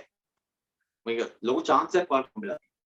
දැන් ඔන්න වෙනතරම් ක්ලාස් එකකට ගියාම ඔලව කාලේ නම් ක්ලාස් එකට ගියා එන්න බැරි වුණා. ඊළඟ සතිය ආවා. යාළුවගෙන් නෝට් එක ඉල්ලගත්තා ලියාගත්තා. කියව ගත්තා තේරුම් නැත්තම් සර්ගෙන් ඇවිල්ලා අහනවා. හැබැයි දැන් මෙහෙම ලයිව් ක්ලාස් එකක් යනවා. මේ ක්ලාස් එකේම රෙකෝඩින් එකක් යනවා. ඔයාට මේ පහුගිය පන්ති වල ඒවා ටික පන්තියේ ඉන්නවා වගේම අර පැය දෙකක් අරගෙන වෙනම ලස්සනට වාඩි වෙලා පන්තියේ ඉන්නවා කියලා හිතාගෙන රෙකෝඩින් එක ප්ලේ කරලා ඔයාගේ නෝට් එක ඔයාලා හදාගන්න පුළුවන්. පන්තියේ ඉන්නවා වගේ වෙනස වෙන්නේ මම ඇත්තටම උගන්වන්නේ නැහැ වෙලාවට. ඔයා රෙකෝඩින් එක බලන්න. එතකොට chance එකක් දීලා තියෙනවා. එතනදී මොකක් හරි ගැටලුවක් ආවොත් මගේ නම්බර් එක හැමෝම ගාවම තියෙනවා. ඕන වෙලාවට ටක් ගාලා වීඩියෝ එක පෝස්ට් කරා. නැත්නම් වීඩියෝ එක බලලා ඉවරච්ච ගමන් මට මේසේජ් එකක් දැම්මා. සර් මෙන්න මෙතන මේ කාරණාව තේරුන්නේ නැහැ. මේ උදාහරණය ගන්න බැරි වුණා. මේ උදාහරණය ඇයි ගත්තේ? ඇයි මේක ගන්න නැත්තේ? මේ වගේම උදාහරණයක් අතනක් ගත්තා. ඒතකොට ඒකයි මේකයි දෙකම සමානයි. කොහොම ප්‍රශ්න එන්න පුළුවන්. ටක් ගාලා කතා කරලා අහන්න. මම කියනවා ඕන තරම් ප්‍රශ්න අහන්න කමන්නේ. ප්‍රශ්න 100ක් ඇහුවොත් එහෙම 100 වෙලාවෙම උත්තර දෙන්නම්. 101 වෙනි ප්‍රශ්නේ ඔයාලට ඇහෙන්නේ A level එක මේ ඔයාගේ තියෙන පේපර් එකකදී. එහෙනම් පේපර් එකට හරි උත්තරේ ලියන්න අර කලින් 100 වෙනි වතාවම මගෙන් අහලා හරි කමන්නේ. පුළුවන් තරම් හොඳට ඔළුවට පැහැදිලිව දාගන්න. මේ කොන් කියන්නේ අමාරුවෙන් මතක තියාගන්න ඕන සබ්ජෙක්ට් එකක් නෙවෙයි. මේ සබ්ජෙක්ට් එකේ ලස්සන ගැලීමක් තියෙනවා. මේවා එකට එකට සම්බන්ධ වෙලා ගලාගෙන යනවා. ඒ බේසික් එක වාට අඳුර ගන්න තියෙන්නේ. ඒ බේසික් එක අවබෝධ කරගත්තාම ඒ බේසික් එක මත පාඩම හදාගෙන ඉන්න පුළුවන්. අපි ලස්සන ගැලීම් සටහනකින් මේ සටහනක් හිම අරගෙන ගිය සතියේ කලින් සතියේ හොඳ ගැලීම් සටහනක් හිම ඇඳගත්ත ලස්සන පාඩම පටන් ගත්ත තැන ඉඳන් කොහොමද පල්ලෙහාට ගලාගෙන ආවේ කියලා. ඉස්සරහා පාඩමුත් ඒ වගේ. සමහර විට අමාරුයි තේරෙන්නේ ඔයාගේ පන්ති ඉස්කෝලේ ඉන්න අනික් යාළුවන්ට මේ පාඩම අමාරුයි මේ පාඩම තේරෙන්නේ එහෙම කියන පාඩම් සමහර වෙලාවට ඔයාට හොඳට තේරෙනවා වෙන්න. මම හැම වෙලේම try කරනවා ඔයාට මේ බේසික් එක අල්ලලා දෙන්න. මේන් පොයින්ට් එක. සමහර වෙලාවට මේ පාඩම් පුරාවටම ගලාගෙන යන්නේ එකම කාරණාවක්. එකක් තියෙනවා ඒකට අලුතෙන් යට දේවල් ටිකක් එකතු වෙනවා. ඒකම තියෙනවා එහා පැත්තේ ඒකට දේවල් ටිකක් එකතු වෙනවා. ඒකම තියෙනවා ඊළඟ කොටසේදී ඒකට දේවල් ටිකක් එකතු වෙනවා. ඉතින් ඔයාලා ඒකම තියෙන දේ ආය ආය පාඩම් කරන්න ඕනේ නැහැ. අර අලුතෙන් එකතු වෙන දේවල් ටික විතරක් ඔයාලා ඔළුවට අවබෝධ කරගත්තා නම් ඇති. ඉතින් ඒ විදිහට සමහර ඉස්සරහා පාඩම් හරිම ලේසියෙන් හදා ගන්න පුළුවන්. යාළුවන්ට අමාරුයි කියයි. මේ පාඩම ඔයාලා කරාද? මට නම් හොඳටම අමාරුයි. ඔයාලටත් අමාරුයිද? හිතන්න එපා. ලේසි පාඩම් ඕවා. මොකක් හරි ස්ටඩි කරන්න පාඩම හොඳට අහගෙන ඉන්න පන්තියේදී. ඒ නැත්තම් එහෙම රෙකෝඩින් එක තියෙනවා. රෙකෝඩින් එකට ගිහිල්ලා අහගන්න. ඒත් තේරුම් නැත්තම් එහෙම මම ඉන්නවා. මට කතා කරලා මගෙන් අහගන්න. එහෙම ප්‍රශ්නයක් ඇහුවාම ඒ ප්‍රශ්නෙට උත්තරයක් හොයාගන්න බැරි නම් ඒත් කතා කරලා අහන්න. ඒ විදිහට පුළුවන් තරම් අර තමන්ගේ තියෙන ගැටලු ටික තමන්ම මේ නැති කරගන්න. ලේසි විදිහට උගන්වනවා. උදාහරණ දාගෙන පුළුවන් තරම් උදාහරණ දාගෙන පුළුවන් තරම් ප්‍රැක්ටිකල් උදාහරණ අරගෙන ලේසි විදිහට මේ ටික කියා දෙනවා මම. ඒ කියා දෙනකොට මම කිව්වේ අර ඔයාලා අනිවාර්යෙන් මයි ක්ලාස් එකේ ඉන්න හැමෝම හොඳ රිසල්ට් එකකට යන්න. ඉතින් මගේ පැත්තෙන් මම මේ දේවල් ටික හොඳට පුෂ් කරලා වැඩි මොටිවේෂන් එකක් කියන්නේ වැඩ ගන්න කම්මැලි වෙනකොට එතකොට ඔයාලට මෙහෙම ප්‍රශ්නයක් තියෙනවා සර් මට කම්මැලි පාඩම් කරන්න හිතෙන්නේ නැහැ. පොතක් ගත්තාම නිින්ද යනවා. පැය භාගයක් පාඩම් කරනවා. පැය 4ක් විතර ෆෝන් එක ඔබනවා. පැය භාගයක් පාඩම් කරනවා. පැය 2ක් විතර ෆිල්ම් එකක් බලනවා. ආයෙ පාඩම් කරන්න එනවා. ආයෙ පැය භාගයක් පාඩම් කරලා සින්දුවක් අහන්න යනවා. ඔහොම වෙනවා. ඉතින් එහෙම වෙනකොට කරන්න ඕන වැඩ කරන්න ඕනේ කොහොමද? ටාගට් තියාගන්නේ කොහොමද? අපි ඉස්සරහට පන්තිදී කතා කරා. හැබැයි එහෙම වැඩ කරලා මම පෙන්නනවා පාර. මෙන්න යන්න ඕන පාර. මෙහෙම වැඩ කරන්න ඕනේ. මේ විදිහට පාඩම් කරන්න ඕනේ. මේ විදිහට වැඩ කරොත් අතෙන්ට යන්න පුළුවන්. ඔයාට ওই විදිහට වැඩ කරොත් අතෙන්ට යන්න බෑ. ඒ හින්දා වැඩ කරන විදිය මෙහෙම මාරු කරගන්න. එහෙම කියා දෙයි මම. මගේ ඊට පස්සේ ඔයාලට පාඩම් උගන්වන එක ඒ විදිහට උගන්වනවා මෙන්න පේපර්ස් කරන්න පටන් ගන්න දැන්. ලබන සතියේ එක්සෑම් එකක් තියෙනවා. මේ සතියේ පාඩම් කරන්න. ඒ පාඩම් කරන තුර පාඩම් කරන ගමන් පාඩම මුලින් ඉඳන් බලා ගන්න. තේරෙන්නේ නැතනොත් එහෙම තේරෙන්නේ නැති එක ටක් ගාලා කතා කරලා මයින් අහගෙන ඒ ගැටලුව විසඳ ගන්න. අන්න ඒ වගේ කියා දෙයි. එතකොට ඒක කියා දුන්නාම මේක A level. එතකොට ඔයාට මෙන්න යන්න පාර. මෙහෙම වැඩ කරන්න. දැන් ෆිල්ම් බලන එක පොඩ්ඩක් වැඩි. ටිකක් අඩු කරන්න. සින්දු අහන එක පොඩ්ඩක් වැඩි. දැන් පොඩ්ඩක් අඩු කරලා දැන් වැඩ කරන එකට ඔළුව දාන්න. ඊට පස්සේ ආයෙ පාඩම් කරන්න ගන්න. අන්න එහෙම කියලා කිව්වම ඒ ට්‍රැක් එකට දුවන්න නෙමෙයි. ඒ ට්‍රැක් එකේ ලෑස්ති වෙන්න. එළියට පයින් හදනකොට මම කියනවා මෙන්න පයින් දෙපා දැන් යන්න පාර කියලා. ටාගට් එකක් පෙන්නනවා. එහෙම පෙන්නනකොට එහෙම වැඩ කරන්න. මොකද අර කතාවක් තියෙන්නේ මේ අස්සෙක් වතුර බොන තැනට එක්කගෙන යන්න පුළුවන්. වතුර එක පෙන්වන්න පුළුවන්. වතුර එක දාලා දෙන්න පුළුවන්. මෙන්න බොන්න කියන්න පුළුවන්. ඌට පොවන්න බෑ කියලා. ඒ හින්දා මම කියනවා රෙකෝඩින්ග්ස් තියෙනවා. අහපෝ සතියේ මැද දවසක පාඩම් කරන්න. පාඩම් කරන ගමන් රෙකෝඩින්ග්ස් ටික බලන්න. බලලා දෙවෙනි පාරටත් පාඩම කවර් කරගන්න. ෂෝට් නෝට් එක ගහන්න. ෂෝට් නෝට් එක ගහලා මට පුළුවන් නම් මට ඒක එවන්න. එවලා මොකක් හරි වැරද්දක් තියෙනවා. සර් මේ ෂෝට් නෝට් එකේ තව මොකක් හරි අඩුපාඩු තියෙනවා. එහෙම අහන්න. පාඩම් කරනකොට ගැටලුවක් ආවම පස්සේ අහනවා. ලබන සතිය අහනවා. රිවිෂන් එකේදී තේරෙයි. පේපර් ක්ලාස් එකේදී තේරෙයි. එහෙම කියලා මේව කරන්න එපා. ඒ වෙලාවෙම අහලා විසඳ ගන්න. අන්න යන්න ඕන ටාගට් එක දීලා දෙනවා. ඒ හින්දා ඔයා ඒක යන්න පුළුවන්. මම ඒක හැම වෙලෙම කියන්නේ ඩිස්ට්‍රැක්ට් වෙන්න එපා.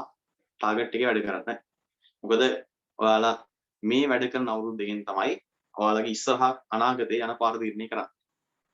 O level කාර්ය O level වල වැඩ කරපු කට්ටිය වැඩ නොකරපු කට්ටිය ඊට පස්සේ හොඳ රිසල්ට් A9ක් තියෙන කට්ටිය A8ක් තියෙන කට්ටිය A3ක් 4ක් තියෙන කට්ටිය A1ක්වත් නැති කට්ටිය හැමෝම දැන් A level කරනවා. ඒ හැමෝටම A level A9ක් ගත්ත එක්ක මේ O level A9ක් ගත්ත එක්කෙනායි A level A3ක් අරගෙන කැම්පස් යන එකයි මේ දෙක තීරණය කරන්නේ O level result එකෙන් නෙමෙයි. ඒ දැන් ගිය සතියේත් කිව්වාදත් කියනවා O level result එකට බෑ ඒක තීරණය කරන්න. ඒක තීරණය කරන්න ඔයා. O level කාලේ මුකුත් වැඩක් කරන්න නැතුව පිස්සු කෙල කෙලා නිකන් හිටියනවා. එහෙම නැත්නම් පාඩම් කරන්න හදනවා කම්මැලි පාඩම් කරන්න. වැඩක් නැහැ පාඩම් කළේ. එහෙම හිටියා. අතහැරලා දාලා හිටියා. කොහොම හරි ඔන්න දැන් ආයෙ අල්ල ගන්න පුළුවන්. දෙවෙනි chance එක හම්බෙලා තියෙන්නේ. මේ දෙවෙනි chance එකෙන් උපරිම වැඩක් කරගන්න. මගෙන් උපරිම වැඩක් ගන්න සහ මේ තමන් මම කියා දෙන දේවල් ටිකෙන් උපරිම වැඩක් කරගන්න. මොකද එතකොට අන්න අවසාන ටාගට් එක ලස්සන ටාගට් එකක් කරගන්න මහන්සි වෙන්න. හරි. ඉතින් මේ ටික කතා කරගෙන දැන් අපිට මානව ප්‍රාග්ධනයට යන්න ඕන. අපි ඒකට යමු. හරි. පොඩි අමතර දෙයක් කිව්වේ. අපි දැන් ඔන්න අවසානයේ ඔන්න කතා කරන්න හදන්නේ මානව ප්‍රාග්ධනය. දරුවනේ මානව ප්‍රාග්ධනය කියන කාරණාවට යනකොට ප්‍රාග්ධනය කිව්වහම අපි කිව්වේ නිෂ්පාදන ක්‍රියාවලියට පාවිච්චි කරන ඕනෑම දෙයක්. අර නිෂ්පාදන ක්‍රියාවලියට භාවිතා කරන ඒ මිනිසුන් විසින් නිෂ්පාදනය කරලා තියෙන දේවල්. දැන් මෙතන කතා කරනවා මානව ප්‍රාග්ධනය කියන වචනය. පුතේ මානව ප්‍රාග්ධනය කියලා කිව්වහම මෙතන අපි අදහස් කරන්නේ මානව ප්‍රාග්ධනය කියන්නේ මිනිස්සු ගාව තියෙනවනේ ශ්‍රමය. දැන් ඔයා මේ A level කරන ඔයා මේ A level කරන ඔයා හරි කෙට්ටුයි යතයි ඔයා මේ A level කරන ඔයා ගාව තියෙන හැකියාව ටිකක් තියෙනවා. කුසලතා ටිකක් තියෙනවා. දක්ෂතා ටිකක් තියෙනවා. අධ්‍යාපන මට්ටමක් තියෙනවා. A level කරන්න ඔන්න O level හරි. O level හරි. මොනවා හරි කුසලතාවයකුත් තියෙනවා. කුසලතාව. මොකක් හරි එකක් තියෙනවා. හැකියාවක් තියෙනවා. හැකියාවක් තියෙනවා. චිත්‍ර අඳිනවා නැටුම් කරනවා මොකක් කරගෙන හැකියාවක් කරන මානසික. එහෙම නැත්නම් ඉලෙක්ට්‍රික් වැඩ ගන්න පුළුවන්, IT වැඩ කරන්න පුළුවන් හැකියාවක්. අධ්‍යාපන මට්ටමක් තියෙනවා. O level හරි. දැනුමක් තියෙනවා. මොකක් හරි විශේෂ ක්ෂේත්‍රයක් සම්බන්ධයෙන් මොකක් හරි දැනුමක් තියෙනවා.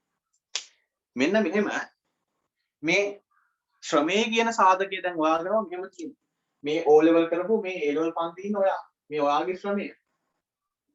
ඔයාට මෙච්චරයි තියෙන්නේ. පුතේ මානව ප්‍රාග්ධනය කියන්නේ මේ ඔයාට තියෙන දැනුම, නිපුණතා, කුසලතා, හැකියාවන් ටික මිනිස්සු මේ රටේ වැඩ කරන ශ්‍රමයට එයාලගේ අධ්‍යාපන මට්ටම, දැනුම, නිපුණතා වැඩි කිරීම හරහා එයාලගේ තියෙන දැනුම, නිපුණතා, අධ්‍යාපන මෙන්න මේ කියන සාධක වැඩි කිරීම හරහා මේ දේවල් එකතු කර ගැනීම ඒවට තප්පරයක් දෙන්න.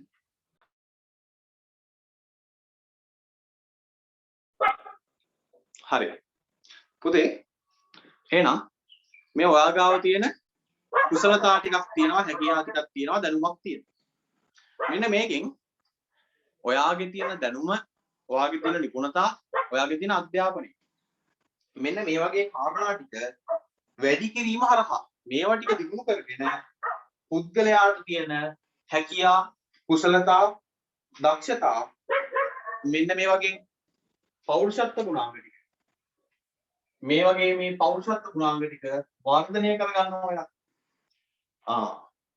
A level ඉවර වෙලා දැන් කැම්පස් ගිහිල්ලා ඔයාට O level තියෙනවා, A level තියෙනවා, O level තියෙනවා, A level තියෙනවා, ඩිග්‍රී එකක් තියෙනවා. ඩිග්‍රියක් තියෙනවා. අන්න මේ O level දැන් අද ඉන්න ඔයා නෙමෙයි. තව අවුරුදු 5ක් 6ක් යනකොට ඉන්නේ. O level උත් පාස්, ඒ ලෙවලුත් ඒ තුනක් තියෙනවා. කැම්පස් එකටත් ගිහිල්ලා ඩිග්‍රී එකකුත් තියෙනවා. හැකියා, කුසලතා, දක්ෂතා, අධ්‍යාපනයේ දැනුම වර්ධනය වුණා. ඔයාගේ වර්තමානයේ තියෙන පෞරුෂත්ව ගුණාංගය නෙමෙයි එතකොට තියෙන්නේ. O level කරපු අර ළමයාගේ තියෙන පෞරුෂත්වයට වඩා වැඩි පෞරුෂත්වයක් මෙතනදී හැදෙනවා. වැඩිපුර දැනුමක් තියෙනවා. වැඩි කුසලතා ටිකක් තියෙනවා. අන්න ඔයාගේ හැකියා කුසලතා වර්ධනය වෙනවා. මෙන්න මේ වගේ රටේ ඉන්න ශ්‍රමයේ මේ ඉන්න වාගේ ශ්‍රමය. රටේ ඉන්න ශ්‍රමයේ තියෙන අධ්‍යාපන මට්ටම දැනුම නිපුණතාවයන් වගේ දේවල් වැඩි කිරීම කරහා පුද්ගලයාට තියෙන හැකියා කුසලතා දැනුම සහ පෞරුෂත්ව ගුණාංග වර්ධනය කරනවට පෞරුෂත්ව ගුණාංග මේකට දාන්නම පෞරුෂත්වය කියලා පෞරුෂත්ව ගුණාංග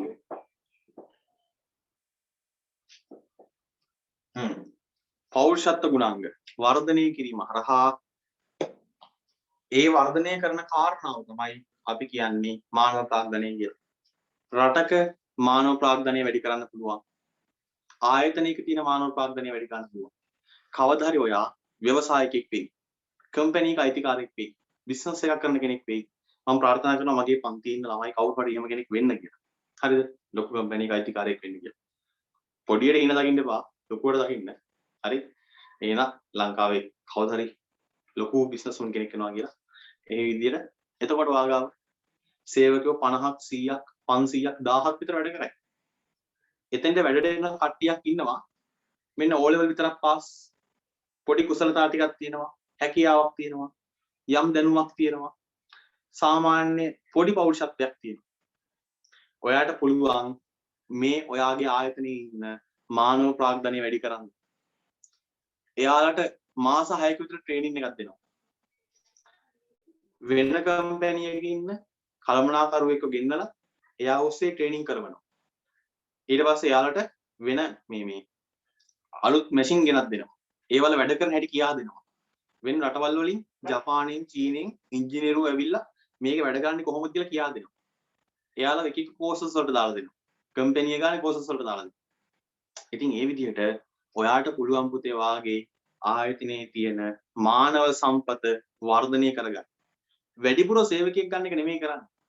ඉන්න සේවකයාගේ දැනුම කුසලතා මේ දැනුම කුසලතා නිපුණතා අධ්‍යාපනය ඒ දේවල් වැඩි කිරීම හරහා ඒ ආයතනයට ආපු ළමයාගේ කුසලතා වැඩි කරනවා, හැකියාවන් වැඩි කරනවා, දැනුම වැඩි කරනවා, පෞරුෂත්ව ගුණාංග වැඩි කරනවා.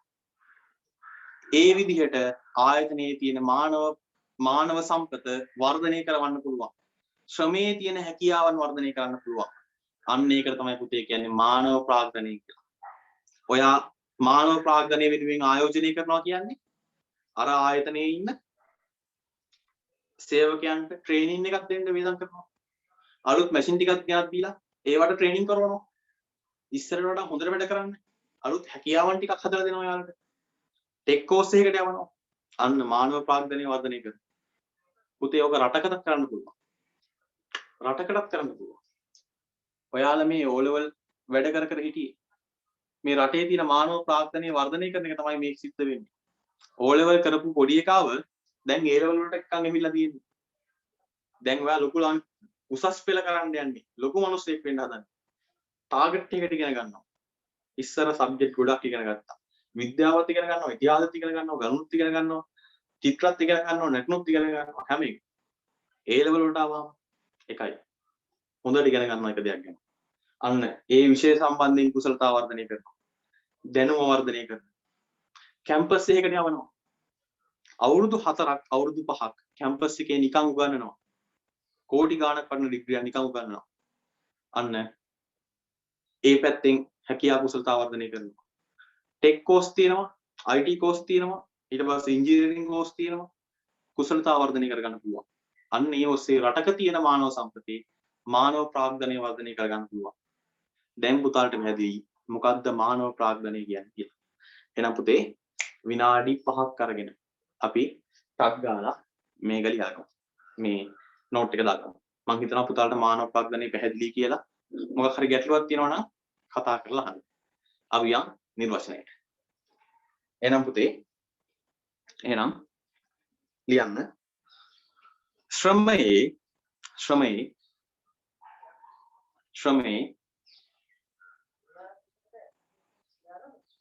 ශ්‍රමයේ අධ්‍යාපන මට්ටම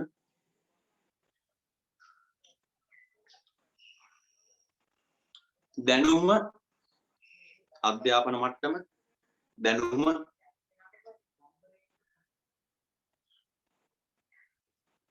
අධ්‍යාපන මට්ටම දැනුම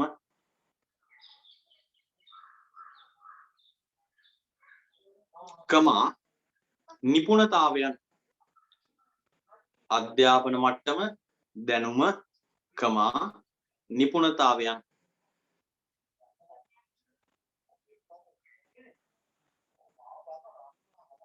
නිපුණතාවයන්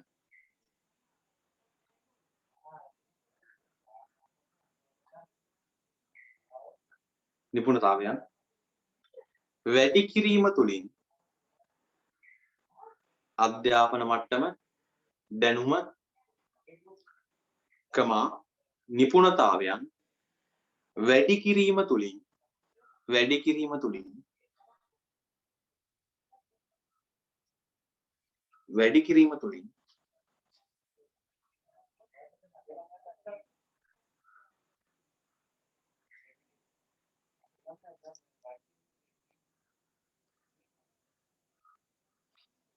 කිරීම තුලින් කමාවක් දාලා පුතේ කමාවක් දාලා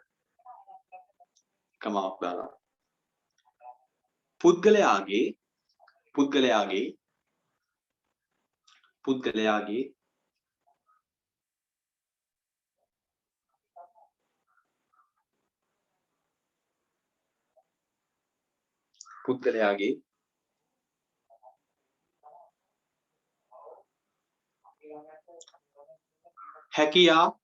හැකියා කමා කුසලතා පුද්ගලයාගේ හැකියා කමා කුසලතා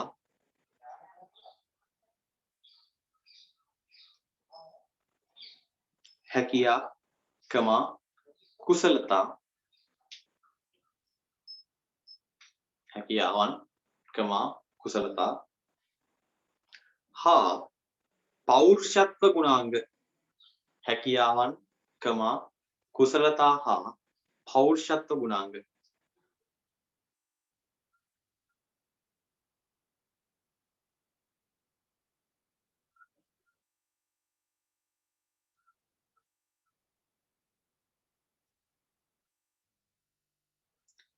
වර්ධනය කිරීම හැකියාවන් කමා කුසලතා සහ පෞරුෂත්ව ගුණාංග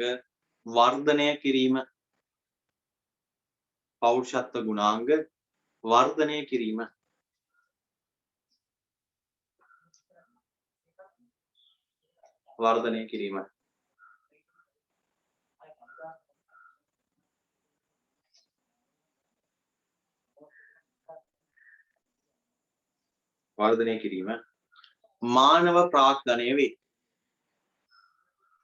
පෞරුෂත්ව ගුණාංග වර්ධනය කිරීම මානව ප්‍රාග්ධනය වේ.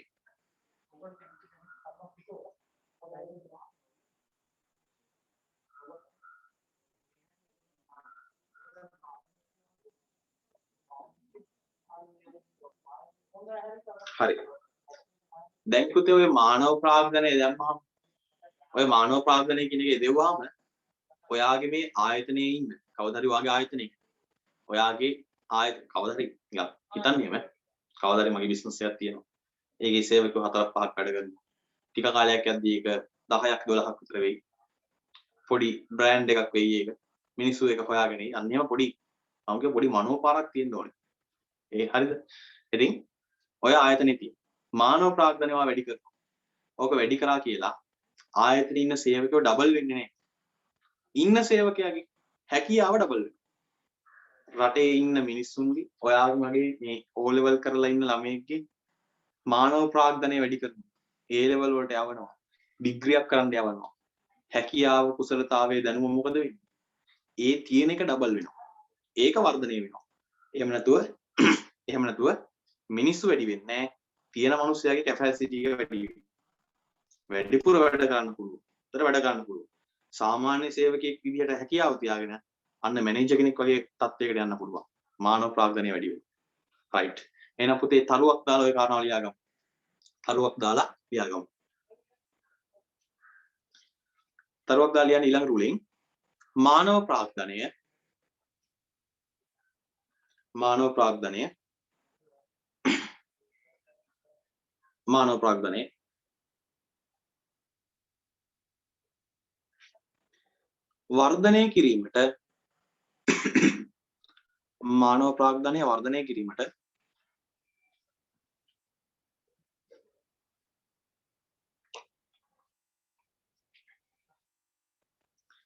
මානව ප්‍රාග්ධනය වර්ධනය කිරීමට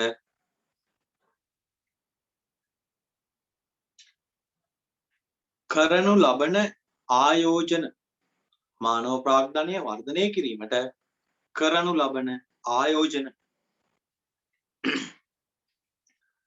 මානව ප්‍රාග්ධනය වර්ධනය කිරීමට කරනු ලබන ආයෝජන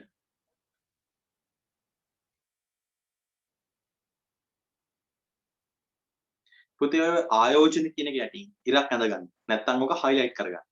ආයෝජන කියන වචනය ඉරක් ඇඳගන්න නැත්නම් highlight කරගන්න.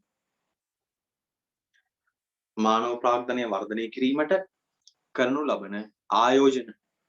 ඒ ආයෝජන කියන වචනේ highlight කරගන්න. නැත්නම් යටින් ඉරක් ඇඳගන්න. ඉරක් ඇඳලා එතනින් ඉස්සරහට ලියාගෙන යමු. මානව ප්‍රාග්ධනය වර්ධනය කිරීමට කරනු ලබන ආයෝජන එම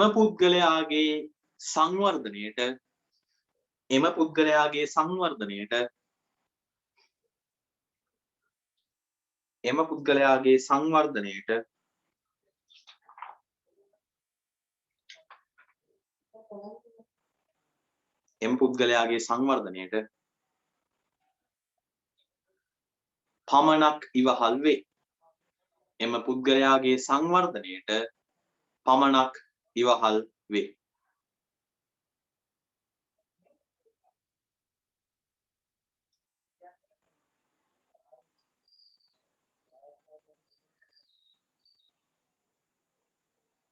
ඉවහල් වේ. යටින් ඒ ඔස්සේම තව ටිකක් ඉස්සරහට ලියාගෙන යන්න. දිගටම ලියාගෙන යන්න.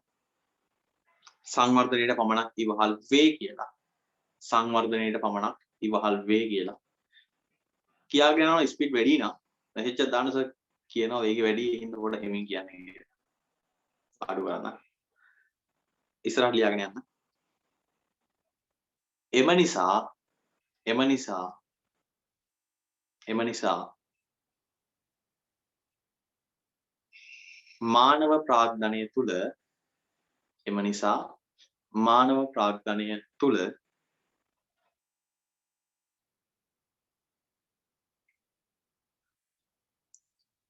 එම නිසා මානව ප්‍රාග්ධනය තුල ප්‍රාග්ධනය සහ ශ්‍රමය දිගටම අපි ලියාගෙන යනවා ඉස්සරහට. එම නිසා මානව ප්‍රාග්ධනය තුල ප්‍රාග්ධනය සහ ශ්‍රමය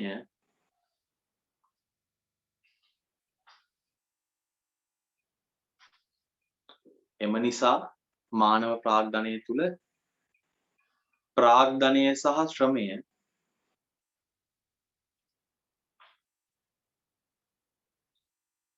යන අංශ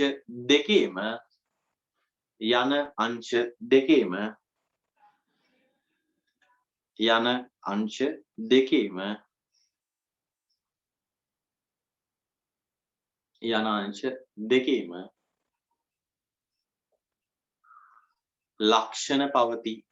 ලක්ෂණ පවති. අංශ දෙකේම ලක්ෂණ පවතී.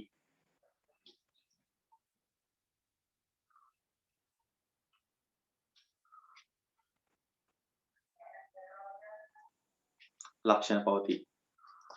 හරි. එහෙනම් පුතේ අද අපි කතා කරගෙන ආවා ප්‍රාග්ධන සම්පාදනය කියන්නේ මොකක්ද? ආර්ථික පොදුකාර්ය ප්‍රාග්ධනය කියන්නේ මොකක්ද? සමාජීය පොදුකාර්ය ප්‍රාග්ධනය කියන්නේ මොකක්ද? සහ මානව ප්‍රාග්ධනය කියන්නේ මොකක්ද කියලා. මෙතනින් ප්‍රාග්ධනයේ කොටස ඉවරයි. ඊළඟට දරුවනි අපිට කතා කරන්න තියෙනවා ව්‍යවසායකත්වය කියන එක. ලබන සතියේ කතා කරනවා. පොඩි වැඩක් තියෙනවා. ඊළඟ දවසේ එන්න කලින් ලෝකේ හරි අපේ රටේ හරි ප්‍රසිද්ධ සහ සාර්ථක ව්‍යවසායකයෙක් ගැන පොඩ්ඩක් අධ්‍යයනය කරලා එන්න. ඔන්න පොඩි වැඩක්. හෝම්වර්ක් එකක්. හරිද? එයාගේ නම මොකද්ද? එයාගේ තියෙන බිස්නස් එක මොකද්ද? එයා සාමාන්‍යයෙන් වාර්ෂික ආදායම හරි මාසික ආදායම හරි කොච්චරක් විතර හොයනවද? එහෙම කියලා පොඩි විස්තරයක් දැනගෙන ඉන්න. සමහර විට මම ලබන සතිය ආයි මම කියා දෙන්න කලින් ඔයාලගෙන් ආයි ලෝකේ ඉන්න සාර්ථක ව්‍යවසායකයෝ කවුද කියලා. ඒ හින්දා ව්‍යවසායකත්ව පාඩම අපි පොඩ්ඩක් ලස්සනට අධ්‍යයනය කරමු. ඒ හින්දා ලබන සතිය ඔන්න එන්න කලින් ව්‍යවසායකයෝ කියන්නේ කවුද? ඒ ලෝකයේ මේ වෙනකොට ඉන්න සාර්ථක ව්‍යවසායකයෝ කීප දෙනෙක්ගේ නම්, එයාලගේ වත්කම්, ඊට පස්සේ එයාලගේ බිස්නස් මොනවද කියලා පොඩ්ඩක් අධ්‍යයනය කරලා ලබන සතිය හමු.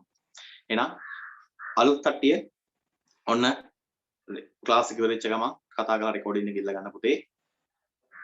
නෝට් ටික ඉල්ල ගන්න. ලස්සනට වැඩ ටික කරගෙන යන්න. මේ ලෙවල් අලුත් ගමනක් රිසල්ට් ආව ගිය සතියේ. ওই රිසල්ට් එකට වඩා 100ට 100කින් සාර්ථක. එහෙම නැත්නම් ওই රිසල්ට් එක වගේම හොඳ රිසල්ට් එකක් අරගෙන කවදා හරි කැම්පස් යන්න හොඳ A level රිසල්ට් එකක් දාන්න ගමනකට අපි යන්න ලැස්තිලා ඉන්නේ. ඒ නිසා උනන්දුවෙන් වැඩ ටික පටන් ගන්න. අපි ඉස්සරහටම ලස්සනට වැඩ ටික කරන් යමු. හොඳට ෂෝට් නෝට් ටික ගහමු. පාඩම් කරමු. පේපර්ස් වල උත්තර ලියමු. ප්‍රශ්න ගැටලු තියෙනවා නම් ඕන වෙලාවක සර්ත් එක්ක කතා කරලා මාත් එක්ක කතා කරලා විසඳ ගන්න පුළුවන් අවශ්‍ය වෙලාවකට. ඉතින් ඒ නිසා හොඳට වැඩ ටික කරගෙන යන්න. මම ප්‍රාර්ථනා කරනවා සුබ අනාගතයක් වෙන්න කියලා ඔයාලගේ A level ගමන. එහෙනම් අපි ලබන සතිය හම්බෙමු. හැමෝටම අයබෝන්.